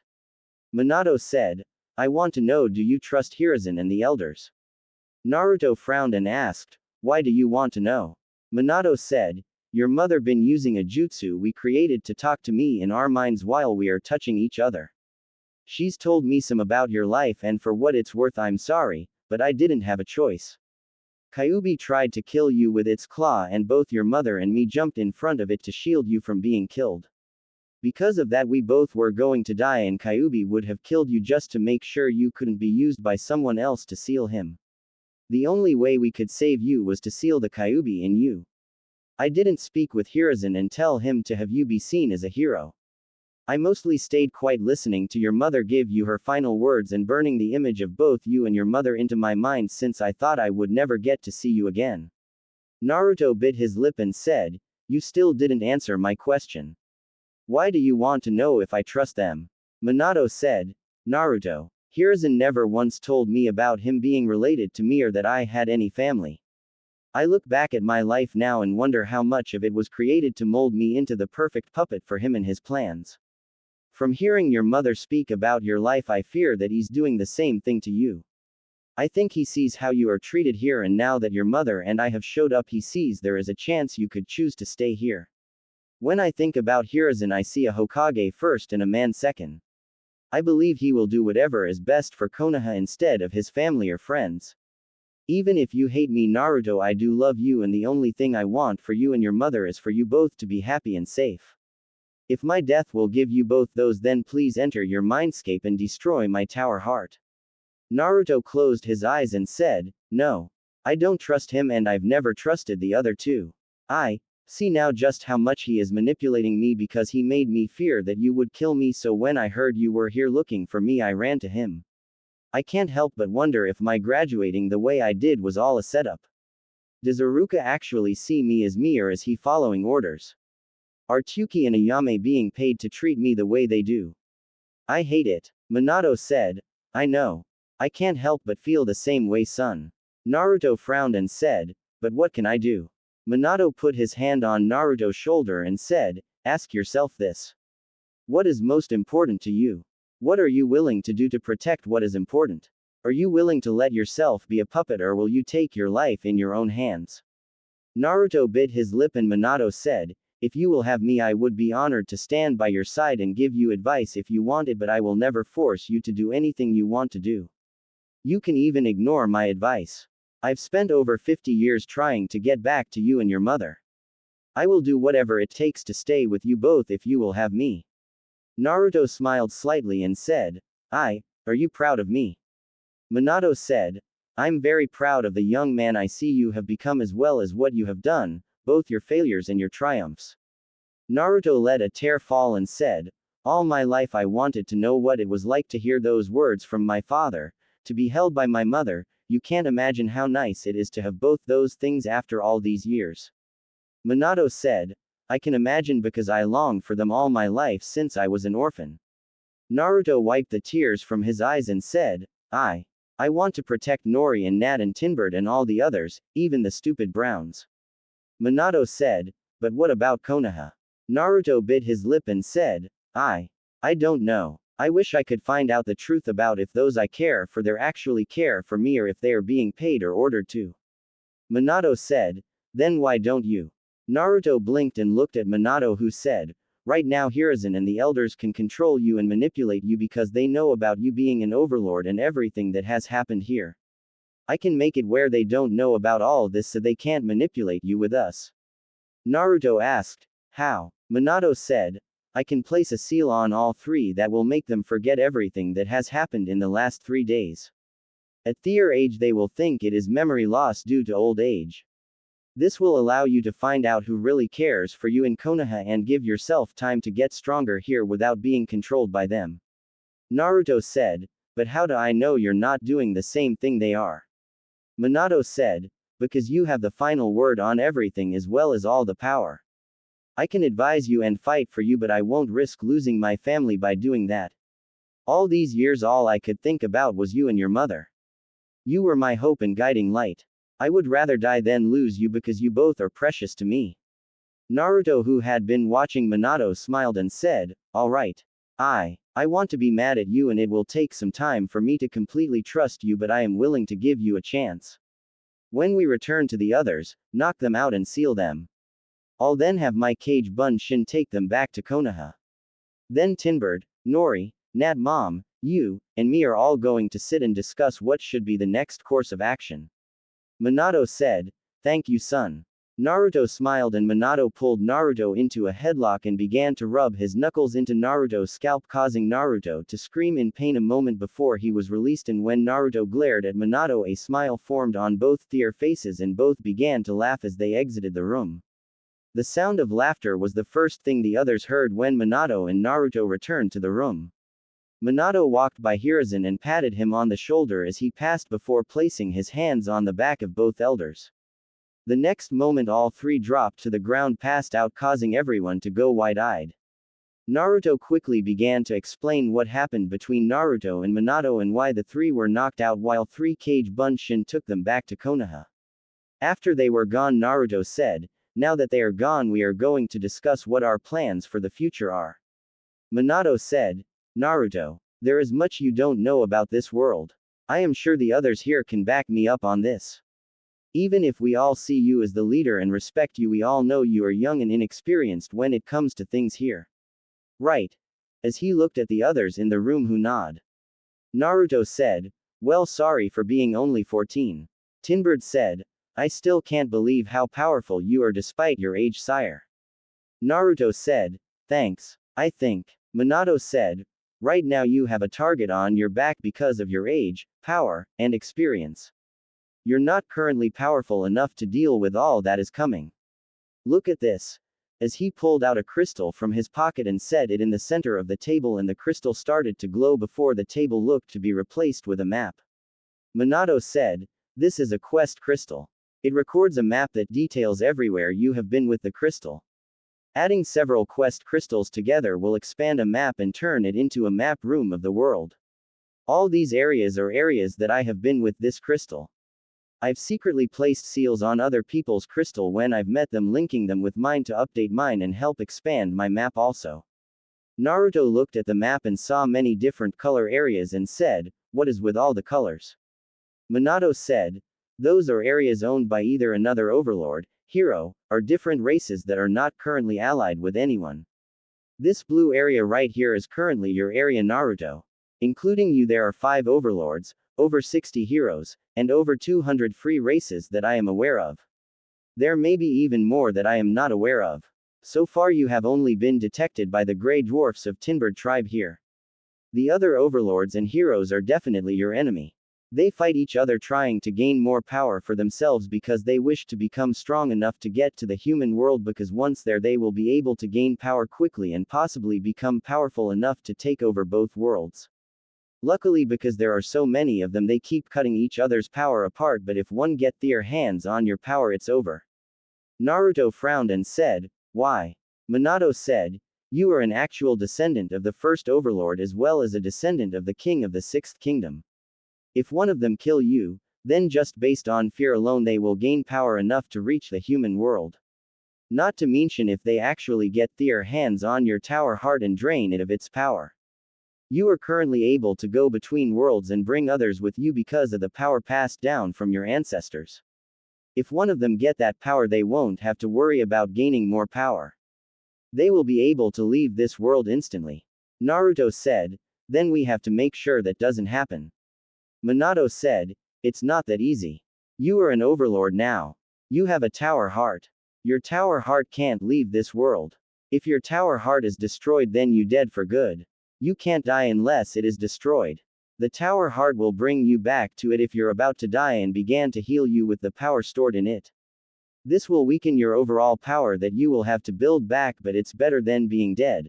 But with your tower heart here, even if you aren't, then if someone else gets it, then they could drain it of its power and use it for themselves, but there is something else you're forgetting. Kyuubi." Since Minato had explained the Kyuubi, everyone knew about it, and Naruto asked, "What does the fox have to do with it?"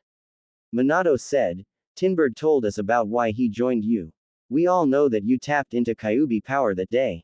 You were angry and wanted to protect Nori, and that's not a bad thing, but if you became too angry, the Kyuubi could break free. If that happens, both worlds will be destroyed because Kyuubi will be pulled here when you die, since you are bound to it.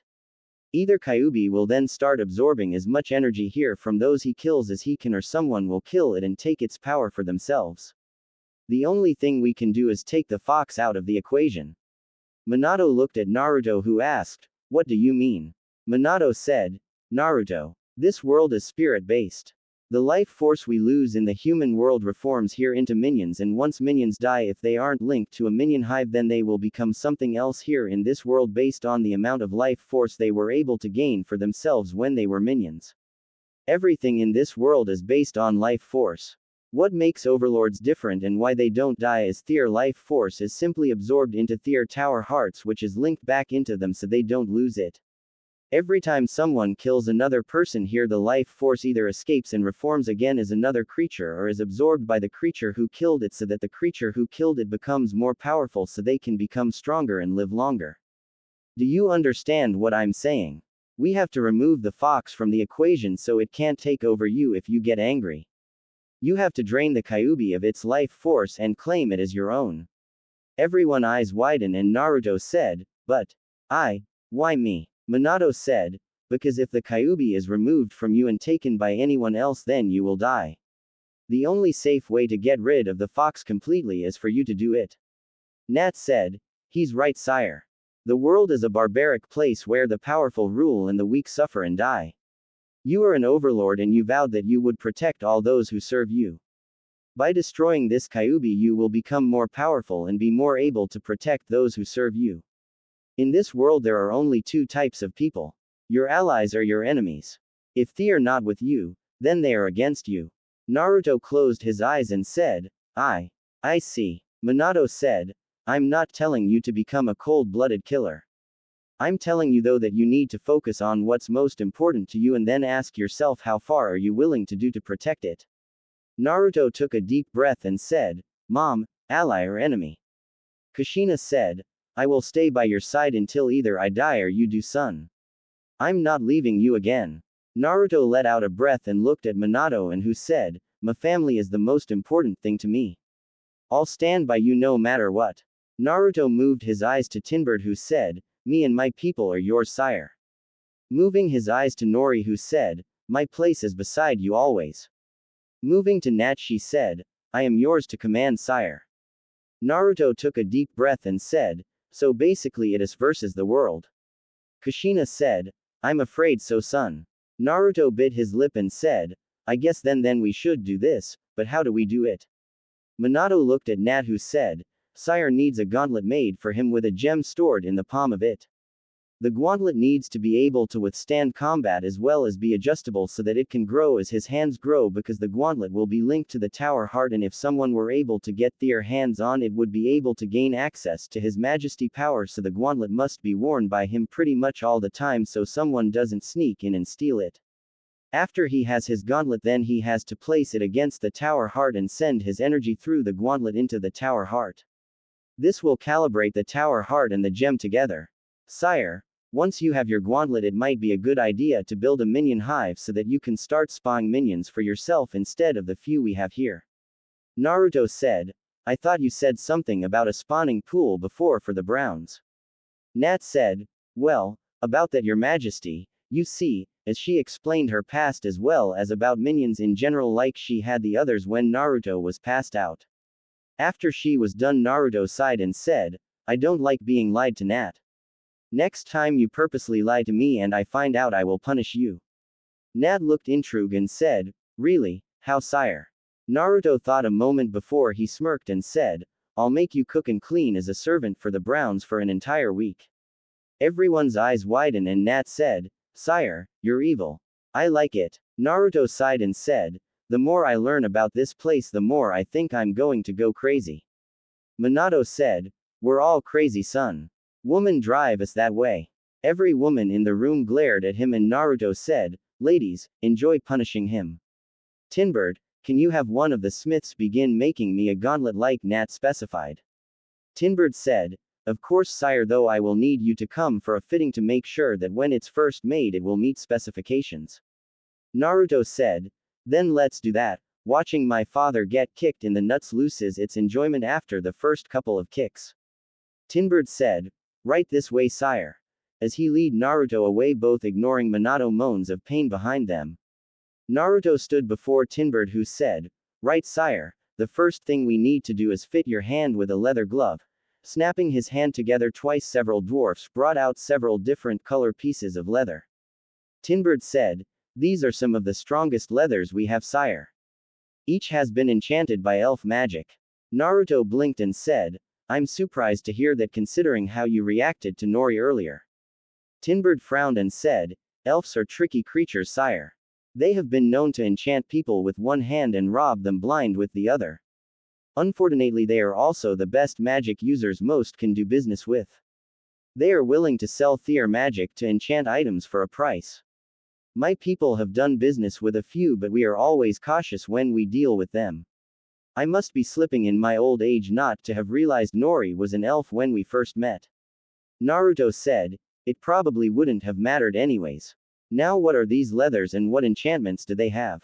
Tinbird said, each is enchanted to make them feel like your normal skin. With that enchantment it makes it where you can't tell you are wearing armor. Also besides that they are enchanted to never age or tear. Naruto said, I see. Tinbird said, as for the leather itself, sire, they are the hides of different enemies my people have faced. Naruto's face changed color as he heard this and said, so you're saying that these are from? Tinbird said, creatures, sire. In a bored fashion. Naruto grabbed Tinbird by his neck, causing the other dwarfs to tense as Tinbird looked at Naruto in fear, and Naruto said in a calm, cold voice, listen and listen well, Tinbird. I don't care what someone looks like. I don't care what race they are from. I treat each one exactly the same. I treat them as a person. You yourself told me that there are only two kinds of people in this world, those who are with me and those who are against me. That is all I see when I look at someone. I understand that there is killing here, and I understand not letting something that can be used go to waste, but each should be given some respect. Not talked about like they were unimportant. Tinbird said, forgive me, sire. In a begging voice. Naruto let go of Tinbird, who gasped for breath and looked at Naruto for a moment, going over the words he said, and said, may I ask something, sire? Naruto, who was clenching and unclenching his fist, nodded slowly, and Tinbird asked, why do you wish to give all creatures the same level of respect? Naruto took a deep breath and looked up at the sky and said, because I know what it is like to be viewed as a monster. As something that shouldn't be respected in life or even in death. That should be slaughtered like an animal. I was viewed that way by humans even though I was a human also. If you view those who are different than you with hate, disgust, and disrespect, what's to stop you from doing the same with your own people? How would you feel if your people decided that the hide of a dwarf was better than the hide of an elf and killed one of their own to make them a hide, and then talk about the one who died like he or she was an animal? Tinbird as well as the other dwarfs who stood by were shocked by what they heard from Naruto, but as they began to think about what he said, the more they began to respect Naruto. Tinbird said in a humbled voice, forgive me, sire. It seems that despite our age difference you are far wiser than I am. Naruto said, forgive me as well, Tinbird. I shouldn't have attacked you. I just become angry to hear and see such disrespect of something that at one time was a living being. Tinbird said, if it takes you attacking me to teach me a lesson like you have, sire, then feel free to attack me as you wish, sire. With a small chuckle and smile on his face. Naruto said, very well. Tinbird said, sire, if I may suggest, I would suggest this hide. As he pointed out a dull blue-looking hide. Naruto asked, why? Tinbird said, because this hide was from one of the purest and noblest creature in the world. It is a sea dragon's hide. Naruto, hearing the respect in Tinbird's voice, said, then I will take it because of your suggestion, but if it is such a pure and noble creature, why did you kill it? Tinbird said, because the dragon was already wounded and tired from battle. The different pieces of a dragon are very valuable. That piece of hide we have there is worth 1/10 of the gold you now have, sire. It was just too good of an opportunity to cash in, sire. Naruto frowned and said, I see, well, I still will use it, but I think that had you offered to treat the dragon's wounds then kill it, you would have gained a valuable ally and possibly something more. Tinbird said, looking back you may be right, sire, but at the time I cared more about wealth. Naruto placed his hand on the hide and they began to draw an outline. After finishing, Naruto said, so what now? Tinbird said, is there anything special you would like on your gauntlet, sire, besides what Nat specified? Naruto thought a moment and said, I want to show respect to the dragon who hide you are using. Can you put a sea dragon design in it? That way when others see it, They know I understand that there is killing here and that people have to use what they can, but that they should also respect those they took from. Other than that, I can't think of anything. Tinbird said, then I will oversee the design of your gauntlet personally, sire. Naruto nods and walked away. As he approached the door that would lead him inside, he saw Minato leaning against the wall, who said, come. Naruto looked confused and Minato said, I wish to see how good you are. Spar with me. Naruto got an excited look on his face and began to follow Minato out of the castle. Once outside the castle, Minato said, come at me with everything you got, son. Don't hold back. Naruto smirked and quickly created a group of Kage Bunshin who charged at Minato along with the real Naruto. The next morning, Naruto woke up with Nori sleeping beside him and he got out of bed very sore and thought, damn dad. I knew you were good, but I didn't think you could kick my that bad. Nori moaned as Naruto moved away from her, and Naruto smiled as he heard her murmur his name in her sleep. Heading to the bathroom, Naruto took a shower and got dressed and frowned as he saw how bad his cloths were damaged and thought, I'm going to have to get new cloths, as he left the room quietly. Arriving in the courtyard, Naruto saw Minato and his mother standing there along with Tinbird, and Naruto said, good morning. Tinbird said, morning, sire. Naruto looked around and said, where's Nat? Kushina said, she left a few minutes ago to deal with the Browns. They started causing a disturbance, so she went to stop them. Naruto winced and said, poor guys. I've seen her idea of disciplining them. Tinbird said, sire, I am pleased to announce that we have finished your gauntlet, as he held out a piece of red cloth that was covering something. Naruto moved over and pulled the cloth back and his eyes widened seeing it. The gauntlet was red but had a blue dragon with gold wings engraved on top of it. The knuckles were spiked and segmented so they could move. Naruto picked it up and turned it over and saw in the palm of the hand a blue sapphire ruby. Tinbird said, I had it dyed in color the way to show the dragon the hide came from. Amazed, Naruto slipped his left hand in the gauntlet and said, amazing Tinbird, you and your people have done an amazing job on this. Besides the weight, I can't even tell I'm wearing anything. Tinbird said, sire, at a request of Minato we added something special to your gauntlet. Clench your fist. Naruto did, and 20-inch spikes shot out of the glove out of the dragon's mouth, and Naruto's eyes widened and said, whoa. Tinbird smiled and said, we call them the dragon fangs. If you hit something, not only does it get the damage from the punch but also get bit by the dragon. Opening his fist, Naruto saw the blades retract back, making it where you couldn't even tell they were there, and said, please inform your people I am very pleased with their work as always. You have shown me you are truly master blacksmiths again and again. Minato said, now let's go find Nat so we can deal with Kyuubi.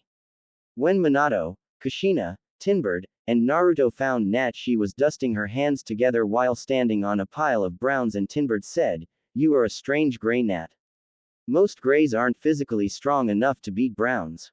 Nat said, instead of running and hiding when I went to study like most grays, I instead beat the hell out of one of them as an example of what would happen to them if they bothered me, so they left me alone, causing everyone to sweat drop. Tinbird said, I see. Well, sire has his gauntlet now. Nat looked at Naruto's left hand, seeing the gauntlet, said, ah, excellent, your majesty. To the Tower Heart we must go. Come Browns, we got work to do. In an excited voice. Kushina said, that reminds me, where is your Tower Heart? As they followed Nat and the Browns, who were still bleeding from Nat's lesson. Coming to a huge pile of rubble, Nat said, clear the rubble. The Browns began to clear the rubble and everyone's eyes widened as the Tower Heart began to be seen, and Minato turned and said, you hid your Tower Heart in a pile of rubble. Naruto said, sometimes the best hiding place is in plain sight. Minato blinked and said, true, but once the castle is finished I'm adding enough runes and seals to the heart room to make it nearly impossible to get to it. Naruto said, I'm setting up some traps as well. Kushina, seeing the Tower Heart completely visible, said, so what now? Nat said, sire, just place your covered hand against the Tower Heart and began to send your energy into it. I'll tell you when you need to quit. Naruto nods and put his hand on the Tower Heart and began to send chakra into it and said, that's something I'm still confused about. When I'm told to use energy I'm just using chakra, but what's the difference between chakra, mana, and life force. Minato said, you know how chakra is a combination of physical and spiritual energy. Well, life force is basically pure physical energy while mana is pure spiritual energy. That is why life force is so important here and why many creatures want to get to the human world. In the human world, people are 75% physical energy and 25% spiritual. Here, people are made up of 75% spiritual and 25% physical. Naruto looked confused and Minato said, remember the Browns that Nat beat up? You saw how injured they were, and yet as soon as they were ordered to, they got up and began to move like it was nothing. It's because they have a set amount of physical energy, or life force as they call it here in their body. They use their spiritual energy, or mana as they call it, to mold their life force. Naruto thought a moment and said, it's like when you train really hard and you are exhausted and should quit, but you want to push yourself just that little bit more. Your body feels like it can't go on, but you push through and do it anyways. Minato said, exactly. In this world it is easier to push your mind while it's harder to push your body. In the human world it's harder to push your mind and easier to push your body. Naruto said, so what makes an overlord different, and how much longer do I have to keep doing this, Nat? Nat said, it's almost there, sire. Minato said, overlords are balanced, 50-50. You're physically stronger here while you're spiritually stronger in the human world.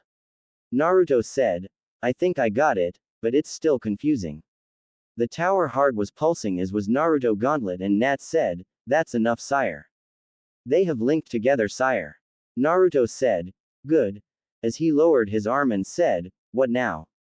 Nat said, sire, before we do what Warlock Minato wants to do, how about we do a test to make sure everything is working like it should? Naruto asked, what do you suggest, Nat? Nat said, Browns, line up.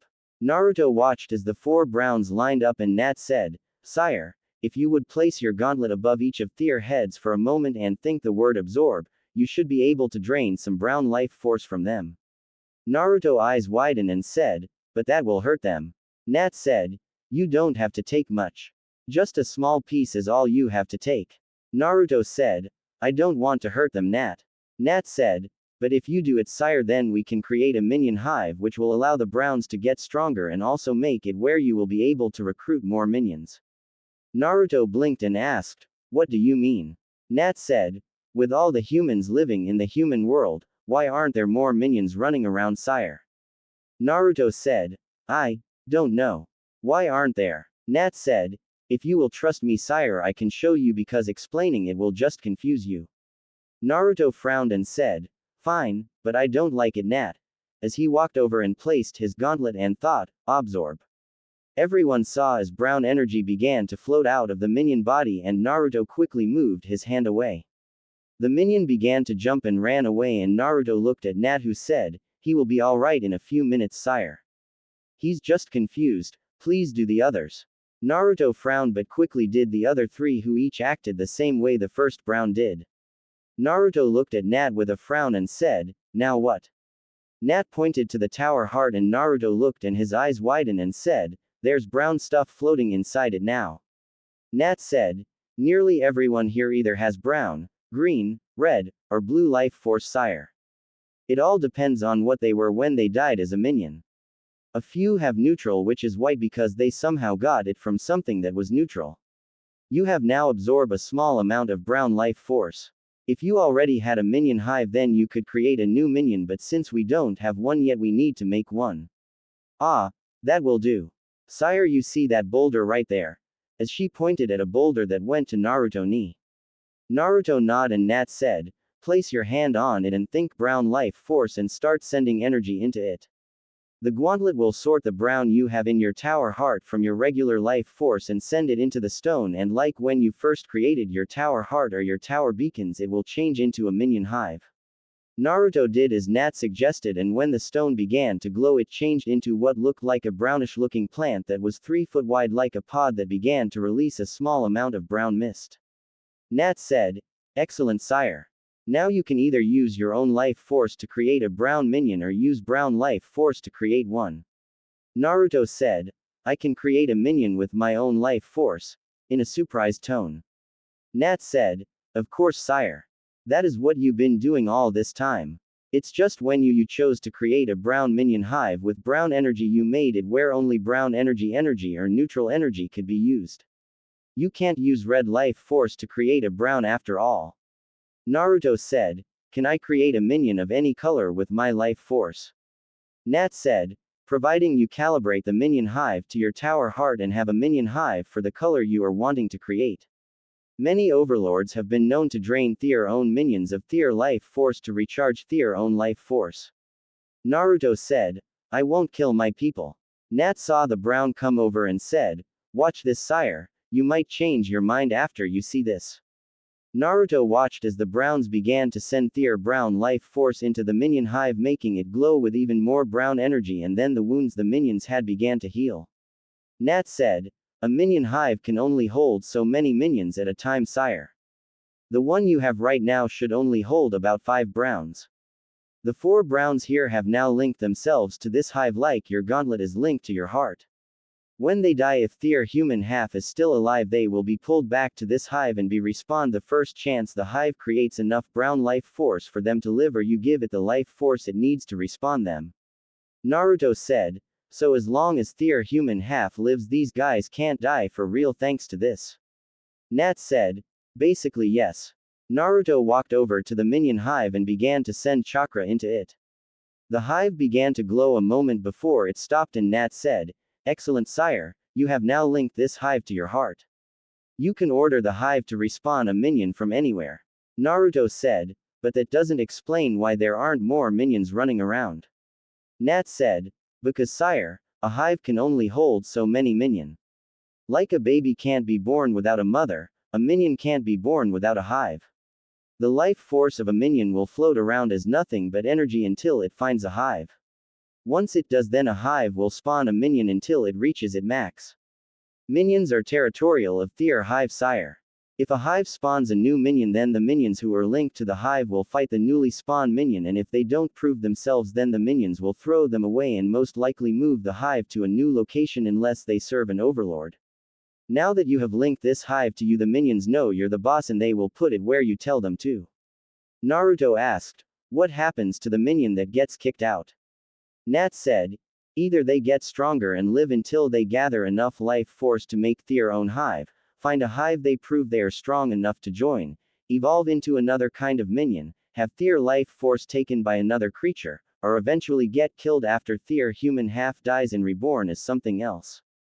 Naruto frowned and said, how do I increase the number of minions my hive can handle? Nat said, you have to either get an enchanted items that will increase your hive's life force, or you have to give a hive enough neutral life force to increase its total reserves. If you are thinking of doing the last, sire, remember your own life force will be drained by doing this, and you shouldn't have too many of any one kind of minion unless you want lots of senseless violence and destruction. Kushina said, I got a question, Nat. You said something about the hive creating its own brown energy earlier. What did you mean? Nat said, the hive is alive and is able to gather brown energy from unspawned minions as well as from those linked to it. If this was a wild hive, then it would use that gathered energy to create a new minion, but since it has been linked to Sire Heart, now that energy will instead be deposited into Sire Tower Heart. The bigger the hive, the more energy it will create. Since the hive is a living thing now, it is doing what it can to protect itself by creating and offering minions a place to be spawned in exchange for their protecting it, which is why minions are so territorial of it. Naruto said, really? Then I guess I should increase the hive size. I figure it's like how I created it.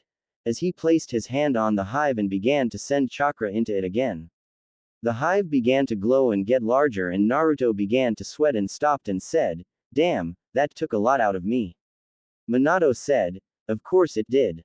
You may have large chakra reserves thanks to the seal draining Kyuubi life force into your own, but since you're an overlord now, your life force doesn't recharge as you used to. You're going to have to eat and rest a little longer to recover physically, while you will be able to recover spiritually quicker than you're used to, and that is not just here. Naruto frowned and said, is that why I feel smarter than I used to? Minato said, yes, Kyuubi life force was hindering you, but now that you're an overlord it's not, at least not as much as it used to. I bet right now thanks to Kyuubi you are actually closer to 60/40ths instead of 50/50 like other overlords. Nori, who walked up having woken up and getting ready for the day, said, "Do you know how confusing you all can be trying to explain things? I heard you all the way across the courtyard and it was confusing me, so I know sire must be confused." Naruto said, "Am I that much of an idiot to you all?" Tinbird said, "You're not an idiot, sire, you just are uneducated on the ways of our world. There is a difference." Nori, who was looking around, said, "A minion hive, about stage 2 in development if I had to guess." Nat said, "I think you're right. About 10 minions is all it can handle now. Until we get some other color minion hives as well as letting sire learn to use them in combat, I wouldn't try to get any more. I can already feel the headache coming from this, though I am surprised that you could tell it was a stage 2. Not many non-minions can tell that." Nori frowned and said, "The sect I was born into had a rule that any hive that became at least a stage 3 hive was to be destroyed in order to keep minions from becoming too large in numbers. Minions may not be strong by themselves but in numbers are able to take down stronger creatures." Naruto bit his lip and said, "I know this is going to sound stupid, but how were you born?" "I mean, I thought," Tinbird said, "that everyone just evolved into something else." "No. It is sort of like what you just did with that hive, sire. When a male and female have, they are able to create a new life like my son. I don't know how it is in the human world, but when this happens, the unborn child drains a small amount of life force from his or her father while most of it comes from his or her mother. If the mother isn't strong enough to support the unborn child for the time she is pregnant, then she along with the unborn child will die and their life force will reform as something else. With my wife, I would give her my own life force to help her when she was with our son. Sadly, she didn't survive when we tried for a second child." Naruto frowned hearing the sadness in Tinbird voice and trying to change the subject said, "How do we get other color hives, Nat?" Nat said, "You have to kill something and collect its life force. Once you get a different color life force, you just have to create a minion hive like you did this one. If there are any floating minions of that color, they will be drawn to the hive, or if any wild ones of that color who don't have a hive come across you and join you, then they can bond with it." Tinbird said, "But didn't you say that those browns served someone else? Didn't they have a hive to make them loyal?" Nat said, "They did, but since they had been gone so long chasing me, odds are another minion replaced them in their hive. With the way the other overlords use minions, it's not surprising." Naruto said, "Since you're a gray, is there gray life force? Do I need to do to you what I did to them?" In a questioning tone. Nat eyes widened slightly and looked a little scared and said, "Sire, there has never been a gray hive to my knowledge. It is very unlikely that there are any grays floating around because of how hard it is to become a gray in the first place and how long it takes them to become a gray. Older grays like Gnarl also will betray and kill other grays who they see as a threat to them and their position." Nori said, "Like you?" Nat said, "Yes." Naruto said, "Nat, what is going to happen when your human half dies? I mean, everything I know about minions is what I learned from you, and despite how violent you are toward them, I trust you to keep the others under control." Nat said, "I thank you for your kind words, sire, and you should know that my human half has already passed away. The only reason I am still alive is because I am smart enough to survive until I came across you, and now that I am in your service, I don't have to worry anytime soon, which is why I am doing everything in my power to protect and serve you, sire." Naruto asked, "But what does serving me have to do with anything?" Nori said, "Remember the grass, sire. Remember how it started to grow when it was in the presence of your power. Your tower heart is merely a focal point of your power, while your actual power floats like a bubble around it. All of us who are here now in that bubble are slowly getting stronger just from being here. We use our strength to protect and serve you, while you let us become stronger by sharing your strength with us. That is the power of the Overlord and why we are willing to follow you. Every creature in this world has one thing they know instinctively. The strong live, the weak die. Do everything you can to get stronger." Tinbird said, "She speaks truthfully, sire. Even if you had not spared my son or me or gave us a chance to join you willingly, once you proved that you were stronger than we are, my people knew that you had the power to destroy us, so it's better to serve and live in fear than to die. It was after you showed us your strength that you began to show your compassion, and my people started going from living in fear of you and started to follow you out of respect. Naruto frowned and said, I see. Minato decided to change the subject and said, so Nat, is everything working right with the gauntlet? Nat said, yes, everything appears to be working as it should. I should mention, sire, that your treasure room, library, relic room, and armory are all linked to your gauntlet. You can summon anything in those rooms to you, or you can absorb them like you did the brown life force, and your tower heart will send those items to the right location in the tower for storage. Minato said, including minions that are linked to the hives that are linked to your heart, right? Nat said, yes. You can summon any living brown who is connected to your hive, or you can spawn one with your life force. As long as you are in their presence to order them around, they will serve you, but if they get lost from you, then they will be like a wild brown. Oh look, sire, we have a new brown, saying the last in an exciting tone. Everyone turned and saw the 4 browns beating the hell out of a 5th that was fighting back with them. Naruto frowned seeing this and said, Nat. Nat sighed and said, yes, sire. Before she walked over and grabbed 2 browns and slammed their heads together before kicking another one. Turning, she picked up the last 2 and threw them into the pile of rubble. With all 5 browns on the ground, Nat dusted her hands and said, stand up and show proper respect to overlords Naruto, in a commanding tone. Tinbird said, that's one way to show who's boss, with an amused look on his face as the minions all lined up next to each other. Naruto said, Nat, where would you suggest the minion hive be placed? Nat said, about that, sire. I have an idea, but I was wondering, what exactly are your plans for that moat we dug to get the resources for the castle? Naruto said, how goes that project, Tinbird? Tinbird said, we have the first one nearly done, sire. I've had one forge working specifically on that project while the others have been working on the metal supports for the castle. Minato said, what project? Looking back and forward at Tinbird and Naruto. Naruto said, Gigi gave me a set of books on basic sealing. In it was instructions on storage seals. We are already using storage seals and exploding tag seals on the catapults. I was thinking that if we just filled the moat with water, then someone would either bring small boats or someone who knows how to swim to cross it, so what I thought is, why not make a trap out of it? Tinbird is currently making a set of metal plates that will cover from the castle wall to about 2 feet over on the other side. That way, if an enemy charges at the castle and they step on the plates, we can just have the plates seal activate and seal themselves, making it where the guys standing on it will fall to their deaths or at least be severely injured. I was thinking of putting some spikes down there also to make sure they died when they hit the ground. Minato said, not a bad trap. How do you go back to resetting the plates? Naruto said, unfortunately the plates can only be used once per battle. Once the battle is over, someone would have to go down and get the part of the plate that fell below that we can carry back to the top and unseal. Minato said, I see. Kushina said, why not have a summon seal that will resummon it and unseal it back in place after say 2 minutes?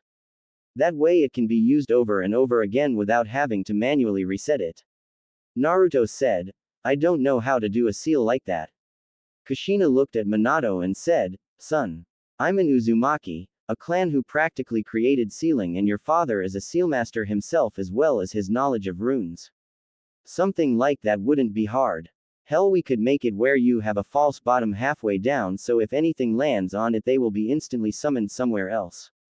Everyone's eyes widen and Naruto said, you can do that. Minato nods and Naruto asked, is there any way to set it up where the people who land on it can be sent somewhere else? One of my fears with this trap was if a child were to accidentally step on it and activate the trap and fall to their death. Minato got a thoughtful look on his face a moment and Kushina said, I can place a modified summon seal on the false bottom that would take anyone who landed on it to a room where they would be knocked out as soon as they arrived by a modified sleep seal. That way if a child does fall in, then a guard could get them out of the room and wake them up, but if an enemy falls in, they can either be taken and tortured for information or killed. Nat said, that would work greatly, sire, for something I was thinking that I think you would like. I was going to suggest placing a cemetery down there. We could place it under the false floor. We can also put the minion hives down there because I know that the overlord Gnarl serves has a minion named Mortis who is able to resurrect the dead with life force. All he has to do is have the bones of the one who died to do it. I don't know how he does it, but it is possible another minion might learn to do it, or maybe a future ally. Naruto said, I do like the sound of that because I don't like the idea of losing those who I care for. If we were able to bring those we lose back to life, I would gladly lose a little life force to bring them back if I can. Tinbird said, I've heard of those resurrection spells. They do work, but only as long as the person being brought back to life hasn't already formed as something else. That usually means that they have to be brought back to life within a week.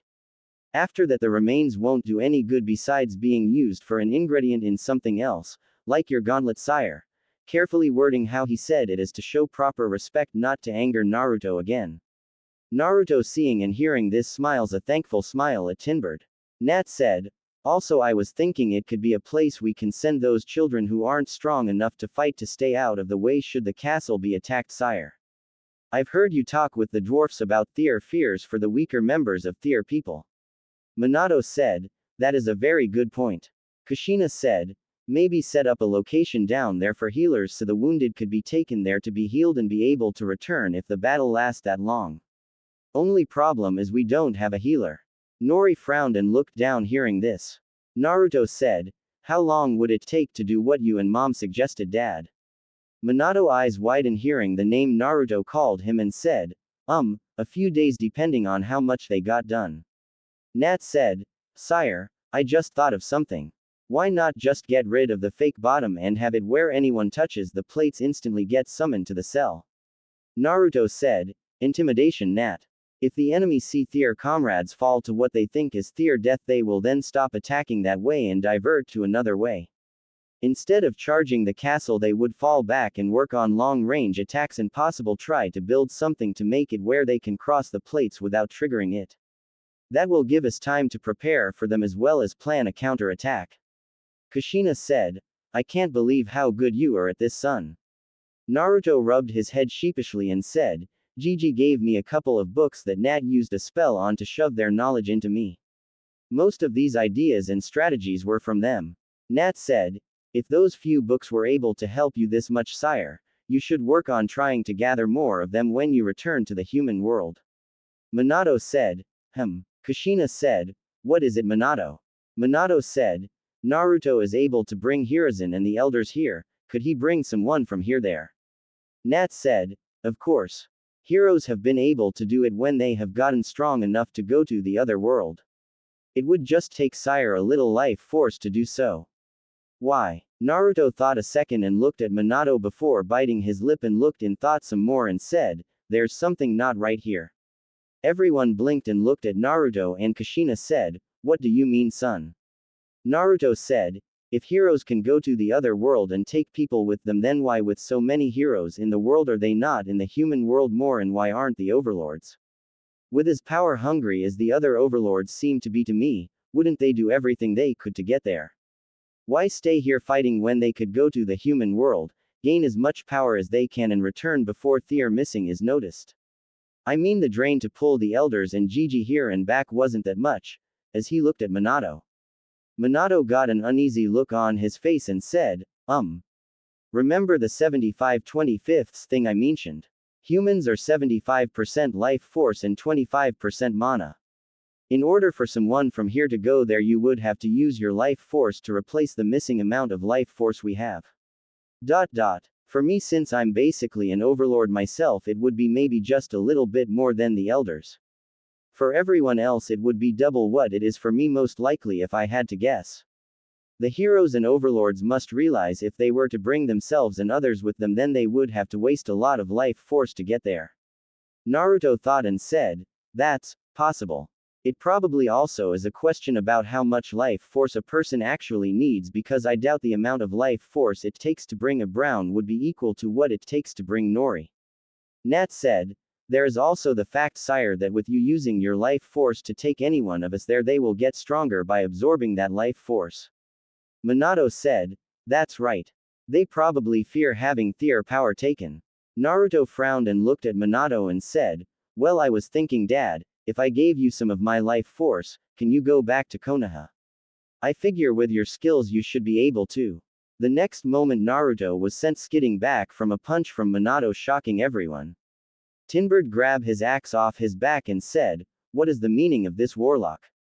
Kushina gasped and looked between Naruto and Minato and said, "Minato, what's going on here?" While Nori and Nat moved to Naruto's side. Naruto frowned, wiping a bit of blood off his face and said, "You attacked me because you can't go back. Can you? In order to use Portu you have to picture in your mind where you want to go. That's why the other overlords and heroes don't go there. They don't know what it looks like to go back there, just like you." Minato glared at Naruto, who said, "Like Nori looks like mom, you look like my dad but you're not him, are you warlock?" Minato said, "What gave me away?" Kushina looked back and forward and said, "What do you mean, son? What the hell is going on?" Naruto said, "Dad is supposed to be a sealmaster. Why is it that he seemed confused with the seals we were speaking about?" Kushina looked at Minato and said in a soft tone, "Minato." Minato laughed and said, "Foolish woman. I guess I can see where the idiot gets his brains if you can't figure it out when he spelled it out for you, but perhaps this will explain things a little more." As he was covered in smoke, and when the smoke cleared there stood a man in a suit of armor, but when Kushina and Nori saw the armor both gasped and stepped back in fear. Kushina said, "No, it can't be." Nori said, "It's him, sire. The hero whom my people betrayed me to, but you're supposed to be dead." The hero Minato said, "Stupid elf. I'm called a warlock for a reason. I fight strong creatures looking for one strong enough to defeat me before I take over their bodies and claim it and their knowledge as my own and absorb their life force. I came across this stupid human when he was looking for a way to bring you here. I really wouldn't have cared except he has spent so much energy on it and found out so much useful information. I became intrigued. I figured if I could finish what he started, then I could summon you here and then possibly claim your body and power as mine. Since he believed she was here as a human, I thought fate was on my side when I had seen the elf first and mistook her for your mother, and I knew if I was to get you here I needed both this body's blood and hers. Luck was on my side when the useless elf led me right to the real woman I was searching for. Of course I hadn't counted on the actual drain summoning you here was, so I retreated in case you attacked first, but then that stupid elf took you. By the time we found you again you had already gotten in a position to make you a threat, so I had to bide my time to find out where your tower heart was in order to defeat you and take your power as my own." Kushina clenched her fist and said, "You bastard," as she charged at him, but he deflected her punch and quickly grabbed her by the neck and held into the air and said, "Stay where you belong, bitch. On your knees." Before he slammed her into the ground. Naruto, seeing this, screamed, "Mom," as he charged forward also. Warlock said, "Like mother, like son," as he deflected Naruto punch and grabbed him by the neck and said, "What boy, think you actually had a chance? There was a reason I wanted to spar with you, so I could learn your fighting style as well as your speed and power. Now I can't figure out much about those seals this human knew, but one thing I know for sure. If a seal is damaged it's basically useless," as he pulled out a blade from his pocket and stabbed Naruto in the stomach where the seal was. Naruto's eyes widened in pain and Nat screamed, "Sire." Tinbird said, "Your Majesty. Let him go," as he charged Warlock, causing the Warlock to throw Naruto at Tinbird in order to slow him down. Tinbird caught Naruto but quickly screamed and let go as red chakra began to come off of Naruto. Warlock said, "Yes, come to me, Kyuubi, show me your power so I may take it." Naruto's eyes became red as he screamed as his entire body became covered with thicker and redder chakra as his flesh began to peel away. Kushina awoke feeling the pressure of the Kyuubi and her eyes widened and scooted away in a little fear as the Warlock laughed, and Kushina thought, "Fool, you have no idea what you have done. If Naruto or Kyuubi doesn't kill you I will." As tears began to fall from her eyes as more and more chakra began to come off Naruto, taking a rough outline of a fox before the chakra began to bubble, and quickly 2 then 3 then 4 tails of chakra appeared as Naruto became completely covered by Kyuubi chakra. The 4-tail Kyuubi had white eyes and a black face made out faux chakra. The Warlock, who had been laughing, began look a little worried while the minions were on the ground gasping for breath with looks of total fear plastered on their face. As the 5th tail of Kyuubi began to form, white bones began to appear around its body as it began to increase in size. Screaming loudly, Kushina grabbed both Nori and Nat, who were frozen at the dwarfs. Get thee out of here. Kyuubi about to emerge. As she began to run with both women over her shoulders. As Tinbird ordered his people to grab the Browns and evacuate the castle, he thought, my god. Once outside the castle, an explosion was heard as the back wall of the castle was destroyed as the Kyuubi completely emerged in all his glory. As it did, Naruto Tower heart pulsed with power. Across the world of the Negaverse, creatures of all shape and sizes froze in place a moment before screaming in fear, pain, and panic as a pulse wave crossed the lands, setting grass and trees on fire, the skies to darken, the wind to blow savagely. The ground began to shake as the very balance of the spirit world felt the power of the Kyuubi in all its glory. In the mortal world, the Kyuubi was saw as a demon. Of course, in the mortal world, Kyuubi power was far weaker because 75% of it went to create its body and only 25% of its true power could be felt. In the Negaverse, where 75% of Kyuubi power could be felt being released at one moment, only one word could be described by those who felt its power. Death. Outside the castle, everyone was gasping for breath. Even Kushina and the others were on the ground, frozen in place with eyes dilated due to their minds shutting down from the ki they felt. Inside the Kyuubi, the last of the body of Naruto was being destroyed. Naruto Tower heart, feeling Naruto was in danger of dying, summoned Naruto to it, removing Naruto body from the inside of Kyuubi. Kyuubi roared in pain by the sudden loss of Naruto body. In front of the Tower heart, the body of Naruto was on the ground being bathed in the energy. The Tower heart began to send chakra through the gauntlet on Naruto hand into Naruto body to heal him.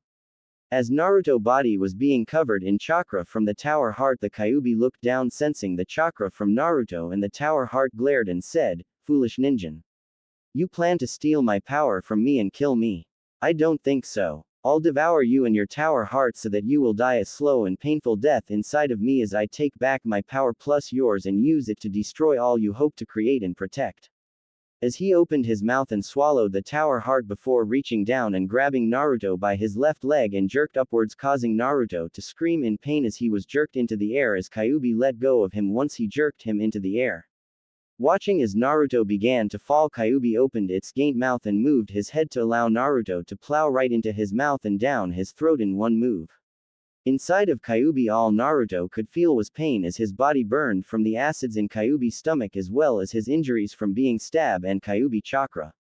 Naruto opened his eyes and found himself floating on the surface of an ocean with a gentle breeze blowing across his face. Blinking, Naruto moved his body where the top half of his body was on the surface while his lower half was below the water. Looking around, Naruto thought, what happened? How did I get here? Dad? Kyuubi. Feeling himself becoming depressed by what happened, Naruto, losing his will, began to sink under the water. As he sunk below the water, Naruto, the light of the surface got darker and darker until no light could be seen. Alone in the darkness, Naruto heard a female voice say, "Why are you here?" Naruto blinked and looked around and thought, what the? The female voice said, "Why are you here when those you have come to care for are in danger? Didn't you say you would sacrifice your own life force to save those you lost? If that's true, then why aren't you fighting to reach the surface? Why aren't you trying to find land to get back to where you came from?" Naruto bit his lip while trying to see anything in the darkness. The female voice said, "What about Kushina? Tinbird and the dwarfs? Nat and the minions? What about Nori? Are you just going to let darkness consume you while your loved ones are dying at the hands of the beast you held back all these years?" Naruto clenched his fist as he closed his eyes, and the voice said, "If you're strong enough to hold that beast back all these years, doesn't that mean that you're stronger than it is? Why can't you show that beast his place?" Naruto opened his mouth to scream, only to quickly close his mouth as he began to gag on the water he drank. Kicking with his feet, Naruto used every ounce of energy he could to reach the surface. When he felt his feet hit something solid before the female voice said, "Hold on." Naruto felt the water shoot past him quickly as he was pushed through the water. The water around him got brighter and brighter as rays of sunlight could be seen before bursting through the water. Gasping for breath, Naruto gulped in as much air as he could as he fell to his knees on the solid surface he was on his hands and knees on. As he regained his breath, he opened his eyes and saw that he was above the surface of the water a few feet as the water moved past him. Blinking, Naruto looked down and his eyes widened before he heard the female voice again, and it said, "The sea is beautiful, is it not?" Naruto took a moment glancing around him and said, "Yes, it is." "What are you? Are you the creature whose head I am on?" The voice said, "You ask what I am and call me a creature, but you claim you don't care what a being is, you claim you would treat them the same. So if what you said is true, then your question has no meaning, since any label as to what I am would be meaningless to you, would it not?" Naruto said, "I suppose so, but who are you and what about my other question?" The voice said, "Yes, you are on my head, as for my name, call me Leviathan." Naruto said, "Where are we and how did I get here, what are you going to do with me?" Leviathan said, "Remember how Nat said minions would float around until they found a hive, and how Tinbird said that someone could only be brought back to life if they had not reformed? The plane of existence between life and death is called the far plane and is where we currently are." Naruto frowned and said, "How do you know what they said to me?" Leviathan dipped down into the water a little, causing the mist to spray up, hitting Naruto a moment before taking off out of the water and began to glide above the water. Shocked and amazed, Naruto's eyes widened as he saw all this and looked back and saw the size of Leviathan's body. Leviathan said, "Does my body not remind you of something? Something you've been in contact with?" Thinking a moment, Naruto's eyes widened and said, "The sea dragon hide, it's yours." Leviathan said, "Very good, Naruto. Since I have chose not to reform as something else, when you took that hide for your gauntlet it connected me to you. At first the connection was unnoticeable, but then with what happened the connection between us became too great to ignore. I could feel your pain and anguish and chose to see what was the cause of it. I have seen many things in my years, but you are truly something I had not expected to ever see again. Not since the age of the great beast Ragnarok have I seen a soul who was as noble as yours." Confused, Naruto asked, "Ragnarok, what's that?" Leviathan said, "You heard about the great beast the king of the sixth kingdoms defeated. Its name was Ragnarok. The beast you know as Kyuubi only contains a small piece of Ragnarok true power." Naruto frowned and Leviathan said, "But that is not something you should worry about right now. Especially with the danger those you care about is in." Naruto clenched his fist and closed his eyes and said, "What can be done though? I'm dead." Leviathan said, "Just because that chapter of your life is over doesn't mean it's the end of your book. The question is, are you willing to turn the page and start a new chapter on a book far larger than the one you thought it was?" Naruto's eyes widened and said, "Are you saying there's a way to save them? To stop Kyuubi and the warlock and save everyone else?" Leviathan said, "There is a way, the question is, are you willing to pay the price?" Naruto said, "Anything. I'll give anything to save Nori and the others." Leviathan said, "I was ancient even in the time of the sixth king. For years I have seen the decline of both worlds into darkness. I believe you are worthy of becoming the king of the seventh kingdom of the Negaverse. Promise me you will bring light to the world and end the darkness that consumes everyone. Do so and I shall give you my life force.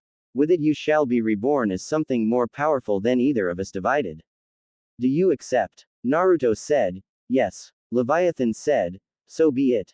From this point on your life as the human Naruto Uzumaki is over. All ties that bound you as a human are gone. Use this gift I have given you to do what must be done to keep your promise. May the blessing of the dragons aid you." As she began to glow inside the Kyuubi, Naruto Tower heart began to glow before a figure began to appear beside it. As the figure completely formed beside the tower heart, the figure looked around before noticing a gauntlet on its left hand. Looking at the tower heart, the figure smirked before placing one hand on the heart while the other on the stomach of the Kyuubi and said, "Absorb." Outside, the Kyuubi laughed as it used its paws to slap the figure of the warlock back and forward into the remains of the castle walls, hearing him scream out in pain each time he hit. Warlock coughed up more blood and begged, "Please Kyuubi, spare me. I'll give you anything you want in exchange for my life." Kyuubi laughed at the warlock's attempt to save himself before he began to cough up blood himself, covering warlock in the blood. Looking confused, Kyuubi said, "What is happening?" as he began to choke on blood as his throat was ripped open from the inside out. Coming out of the Kyuubi throat, a figure could be seen carrying the tower heart before wings shot out of his back, and he took flight into the air and flew outside the castle where everyone who evacuated the castle could be seen. Landing outside the castle near the group, the figure sat the tower heart down next to it before placing his hand on it and sending a pulse of chakra through it. As the pulse of chakra shot out of the tower heart, each of those who were on the ground from Kyuubi power suddenly found they could breathe again and couldn't feel Kyuubi power. Slowly they began to stir, and as they did, the figure said, "Tinbird, Kushina, Nori, Nat. Watch this for me." Nori and the others, hearing their name, turned and saw the figure, and their eyes went wide as they saw the figure looked like Naruto, except he was now taller, and his arms, shoulder, neck, and the side of his face and top of his head had blue, red, and gold scales. The hands had claw-like nails, and a pair of leather wings could be seen behind the figure. Nori, seeing the face and the blue eyes that now had gold slits in the middle of them, said, "Naruto, is that you, sire?" Nodding his head, causing everyone to look shocked, and Naruto said, "Yes, it's me. Protect the heart for me while I go deal with Kyuubi." As he turned and before anyone could say anything took flight heading toward Kyuubi. When he returned to the Kyuubi, who had recovered from Naruto cutting its throat open, roared at Naruto before trying to pounce on him. Naruto, using his ability to fly, flew over Kyuubi attack and landed on Kyuubi's snout before plunging high gauntlet-covered hand into Kyuubi left eye and said, "Absorb." Kyuubi screamed in rage and tried to break free of Naruto, but Naruto had grabbed the optic nerves inside the giant eye of Kyuubi, which was now shrinking in size as Naruto absorbed its power. Using the life force Naruto was absorbing from the Kyuubi, Naruto turned his head toward the destroyed castle walls and took a deep breath before breathing out a stream of flames. The rubble began to melt before starting to change and take shape as Naruto mixed in some of the life force he was draining from Kyuubi as well as his own. A figure began to rise out of the molten rock and metal. A black and red scaled dragon soon rose out of where Naruto was breathing as he held onto the Kyuubi, who was trying to shake its head to free itself of Naruto. Naruto began to speak in Dragonic tongue, "Hear me, I am Naruto Leviathan, your creator. Accept me as your creator and master, and I shall bestow upon you the name, Bahamut, King of the Dragons.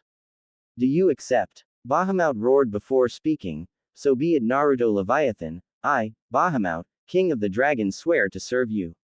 Naruto let go of Kyuubi and took flight into the air and said, "Then I order you to attack the Kyuubi no Kitsune, the king of the Biju, and absorb its power as your own." Roaring, Bahamut took flight into the air with two massive wings before flying at the Kyuubi and biting into the neck of the Kyuubi while its body slithered around the Kyuubi body as it began to drain the Kyuubi of its life. Landing on the ground, Naruto saw the body of the warlock on the ground, and the warlock began to back away in fear. Naruto began to stalk toward the body and said, "Warlock, you have lived off the lives of others like a parasite for too many years. Today I will end your existence." As he grabbed the warlock by the neck and lifted him off the ground. Warlock said, "You can't kill me. Even if you hate me, you won't hurt your father." Naruto smirked and said, "Who said anything about killing my father?" As he bit his thumb, causing it to start to bleed before stabbing the bleeding finger into Minato's body where his heart was. Warlock tensed before he began to scream in pain, and Naruto said, "Did you know that dragon's blood is like the ultimate holy water? It rids the body of all impurities and heals all damage to it while returning the body back to its prime. Now that I have become basically a dragonic being, my blood is the same way. My blood is killing you while healing all of Minato's injuries. Pray that if you ever reform, Warlock, you never cross my path or I'll destroy you." As he unleashed a massive amount of Ki, causing Warlock to whimper before passing out. Once he passed out, Naruto removed his finger from Minato's chest and watched as the wound healed. Looking to his right, he saw the Kyuubi was now dead, with all was left was the corpse. Looking around, Naruto frowned and said, "What a day. I hope tomorrow will be better." Once the battle ended, the people of Naruto Kingdom began to return to the remains of the castle.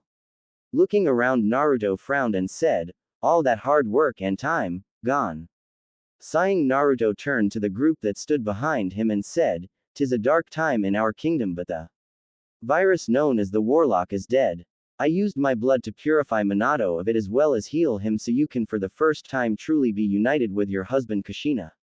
Kushina got a hurt look on her face and said, Why call me my name instead of Naruto interrupted her and said, I'm not sure I can still call you mother after what has happened to me. I am no longer human. I am a dragonic being now. I entered the far plane, the land between life and death where the souls of those who can be resurrected or respawned are. There I met the spirit of Leviathan, the dragon your people killed and used to make my gauntlet timbered. Leviathan, being a being who was old even in the sixth kingdom of the Negaverse, was very wise. She granted me her blessing and asked me to bring about the seventh kingdom of the Negaverse. With her request and her blessing I have been reborn into what you see before you. I have gained some of her great wisdom along with her power. I am Naruto Leviathan now. Kushina had tears in her eyes and said, I don't care what you are or what you look like. You will always be my son Naruto. Naruto looked down and looked at his hands, seeing his right hand now with claw-like nails and timbered, said, You are still our king, your majesty. My people still serve you. Nat slammed the heads of the Browns into the ground and said, Show respect in the overlord's presence. Naruto smiled slightly and glanced at Nori, who walked forward and smiled at him as she took his hand and said, I still love you and don't care what you look like, even though I do think this makes you a little. Any woman who you choose to bed, sire, should care about who you are here over what you look like, as she placed her hand over his heart. Naruto blushed slightly and Nori leaned forward and kissed him on the lips. Kushina smiled seeing this, as did the others before they looked around at the destruction, and Nat said, Sire, what should we do about the castle? Breaking the kiss, Naruto looked around and said, Nat, have the minions bring my tower heart to me. Nat said, You heard the overlord, move it. As she kicked a brown to get them all moving. Smiling, Naruto shook his head and Kushina looked over at the body of Minato and said, What are you going to do to him? Naruto looked at him and said, If I blame him for the actions of the warlock, then I would be giving the people of Konoha justification to how they treated me. I won't kill him, but he will have to earn my trust before I let him do anything of value for me, and I may never be able to lower my guard around him. Kushina looked down and said, I understand. Nat and the Browns returned carrying the tower heart and Naruto said, Set it down gently. As they did, Naruto walked up to it and placed his hand on it and closed his eyes and began to concentrate.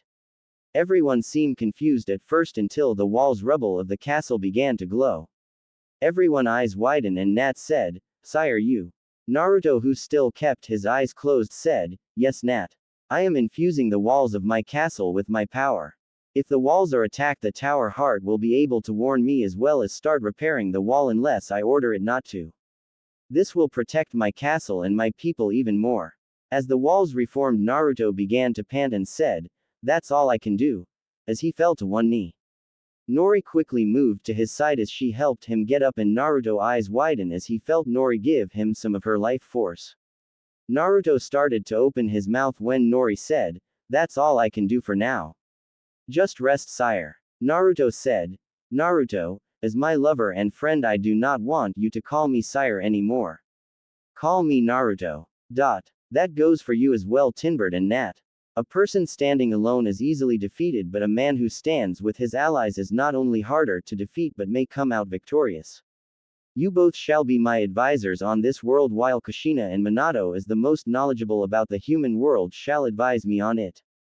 Nori, you are my lady and my love. You will be by my side and I will always have an ear for you as well. Tinbert's eyes widened and said, Thank you for the honor, I mean Naruto. Nat said, Thank you, sire, but I refuse to call you that because the minions will see me doing it and think they can. They are stupid like that. Naruto chuckled and said, Yes. I have a few memories of leviathans of some pretty stupid minions. Tell me, have you ever heard of the minion peacock? Nat's eyes widened before she burst out laughing while everyone else looked confused. Nat waved her hand to hide the blush on her face and said, It's an old story passed down between wiser minions. There once was a brown who learned to speak, who was named Peacock because once he learned to speak he strutted around like a peacock bragging about himself until he was named Peacock by the minion master. After he was named that, he thought that it was an insult on the size of his and would look for anything he could do to prove his wasn't the size of a pea. Anything and everything from herbal remedies to yanking, he would do it. Naruto said, from Leviathan's memories she seemed to remember that it was the last that ultimately led to his death. Nat said, Yes. According to what I heard, He got the idea that he could stretch it, so he tied a wire around it and jumped off a tower with the wire wrapped around his stretched all right though. Stretched right out of his body. He may have been named Peacock but died. A few dwarfs nearby laughed as they heard this while a few snickered. Naruto sighed and said, "Well, we have place for everyone to sleep, but all the work we had on the castle will have to be restarted, it seems."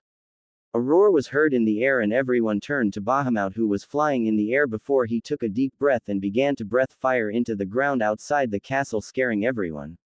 Tinbird said, "What is that damn dragon doing?" Naruto said, "I have no idea. Come on, let's get to the walls," as he looked confused like everyone else before taking off and running for one of the entrances that would lead to the top of the walls. By the time they made it to the top of the walls and looked outside, the ground outside the front of the castle looked like a lava field. Bahamut flew high into the air before diving back down into the center of the lava field, causing several to gasp. Once Bahamut disappeared into the ground, Nat said, "What happened?" A rumbling sound was heard, causing everyone to look around before the ground began to shake and crack apart.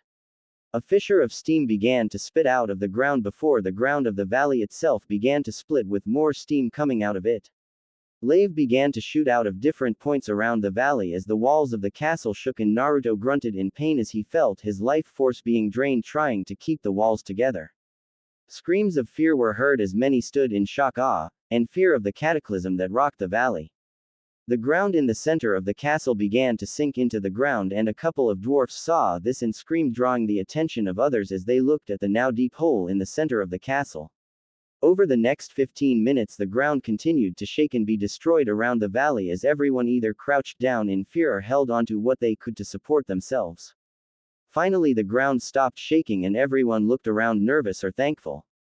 Naruto looked extremely pale as he felt ready to pass out. Nori said, "Naruto, look," as she pointed at the hole in the ground in the center of the castle walls.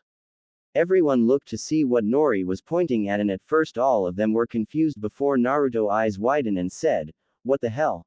as his improved eyes began to see a glow coming from the darkness of the pit. Before anyone could ask Naruto what he was talking about, they also began to notice the glow and each watched as Naruto's tower heart began to rise out of the darkness. As it got closer, they could see the tower heart was on top of something but couldn't make out what it was until it nearly reached the surface. As it did, everyone's eyes widened as they saw a huge glowing bubble of energy rising from the darkness.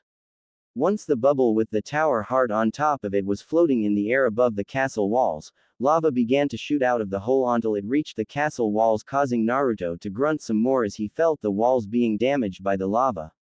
The glowing bubble began to lower until it set on top of the lava, and the lava quickly turned to stone. A low hum was heard before the bubble of energy began to move from the bottom of the bubble up toward the tower heart. As it did, everyone's eyes widened and Nori gasped and said, "It can't be." Everyone turned to look at her and Naruto asked, "It can't be what, Nori? Do you know what is going on?" Nori said, "It's the White City." Tinbird's eyes widened and said, "That's not possible. The White City is a myth." Kushina asked, "What is the White City?" looking confused. Naruto also looked confused, and seeing that look, Nori said, "The White City was a legendary city created by the king of the First Kingdom and ruled by the kings of the Second and Third Kingdom. It is said that after the death of the king of the Third Kingdom, the king's wife, who was an elder elf and Their halfling son, used Their life force to seal the kingdom away in a place where no man would ever be able to touch it, so that the spirit of the deceased king could rest easy knowing his home was protected for all eternity." Tinbird said, "It is also this reason why the elves are looked down at with such scorn and mistrust, because some say they stole the city for themselves after the king's death." A roar was heard as Bahamut erupted from the top of one of the new mountains that had lava still flowing from it. Bahamut flew toward the castle and landed outside the walls. Naruto looked at Bahamut and said, "What have you done, Bahamut?" Bahamut chuckled and said in language everyone could understand and yet not speak, "You may be wiser and stronger, but you still have much to learn," shocking everyone. Naruto frowned and said, "What do you mean? What's going on, Bahamut?" Bahamut said, "The history of the world is recorded in ages. Do you know why or what an age is exactly?" Everyone looked confused and Bahamut said, "We dragons have lived far longer than anyone could imagine. We are the recorders of history. It is our lives that are considered ages. When all the dragons in the world die, it is considered an end of an age, but the dragons do not reform as something else. We choose instead to search the far plane for a soul who is pure of heart and noble, traits we dragons feel are who and what we are. When we find such a soul who has a reason to wish to return to the world of the living, we grant them our blessing, turning them into a dragonic being like you are now. In doing so, that being becomes the evader of the dragons and a new age is born.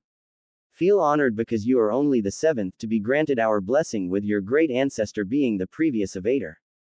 Naruto gritted his teeth and said, "You used me." Bahamut said, "Did you not use me to save your friends and loved ones? Did you not accept Leviathan's blessing? Do you truly feel that you have been used or tricked, or do you feel that you have truly been blessed? Did you not use the gift you have received to save your father's life from that parasite? Remember the words you spoke to Tinbird when you first met him about what is truly precious." Naruto frowned and said, "You could have asked me or told me the truth." Bahamut said, "But what if you were not actually noble and pure of heart? What if you were just a power-hungry soul who would have done anything to gain power for yourself? We gave you just enough power and knowledge that you would need to stop Kyuubi and save your people. The best way to test someone to see what they would do with power is see what they would do with the power they already had. You could have drained the Kyuubi of all its life force yourself and killed your father even though he was just a puppet to the warlock. If you had killed both of them, then we would know that you were not truly who we thought you were, and the dragonic blood in you would have killed you. Seeing that you revived me and gave me the Kyuubi life force as well as saving your father proved that Leviathan was right about you." Naruto bit his lip and said, "I see your point and the wisdom behind it, but what now?" Bahamut said, "A new age has begun. You have been blessed with the knowledge and blood of the dragons. If you have need of us, you will know how to revive us. Once revived, the dragons will aid you with whatever your current need is, and once done will give you a gift as thanks. They will then leave you and spread to the world to watch as the new age passes by. My gift to you is the legendary White City, which was hidden deep within the core of the world where no mortal could touch it." Naruto said, "Thank you Bahamut for your gift and blessing." Bahamut said, "I should warn you that when a new age begins, darkness always spreads to try and consume the light the new age can create. There are those who will seek not only you but also the dragons for our power but also our knowledge. No dragon will go against you, but we will not fight all your battles for you either. We are a peaceful race as much as possible and wish to see only peace and prosperity. You will have to fight many battles and kill many in order to stop the darkness of the world. Do not be consumed by it." Naruto said, "I understand. May the new age be a long and peaceful one." Bahamut said, "May your rule also be, goodbye," as he flapped his wings and flew into the air. After he was gone, Tinbird said, "It's never a dull moment with you, is it Naruto?" Kushina giggled and said, "Naruto name means maelstrom. There is nothing dull or calm about a maelstrom." A groan was heard, causing everyone to look and see Minato sitting up, and he looked around and said, What's going on?" Kushina laughed as she tackled him and began to kiss him like her life depended on it. Naruto smiled a small smile and thought, "Thank you," before he began to walk toward the entrance to go down into the walls and out into the courtyard. Nori said, "Where are you going, Naruto?" Naruto looked back at her and said, "To check out our new home, of course." Everyone's eyes widened before they looked at the city and began to follow Naruto except for Kushina and Minato. After grabbing Kushina and pushing her away enough to get some air, Minato said, "What's going on, Kushina? Where are we?" Kushina could only laugh as she pulled Minato into a hug and began to cry into his chest. Confused, Minato began to return the hug and pulled her closer to him and thought, "Did I miss something important?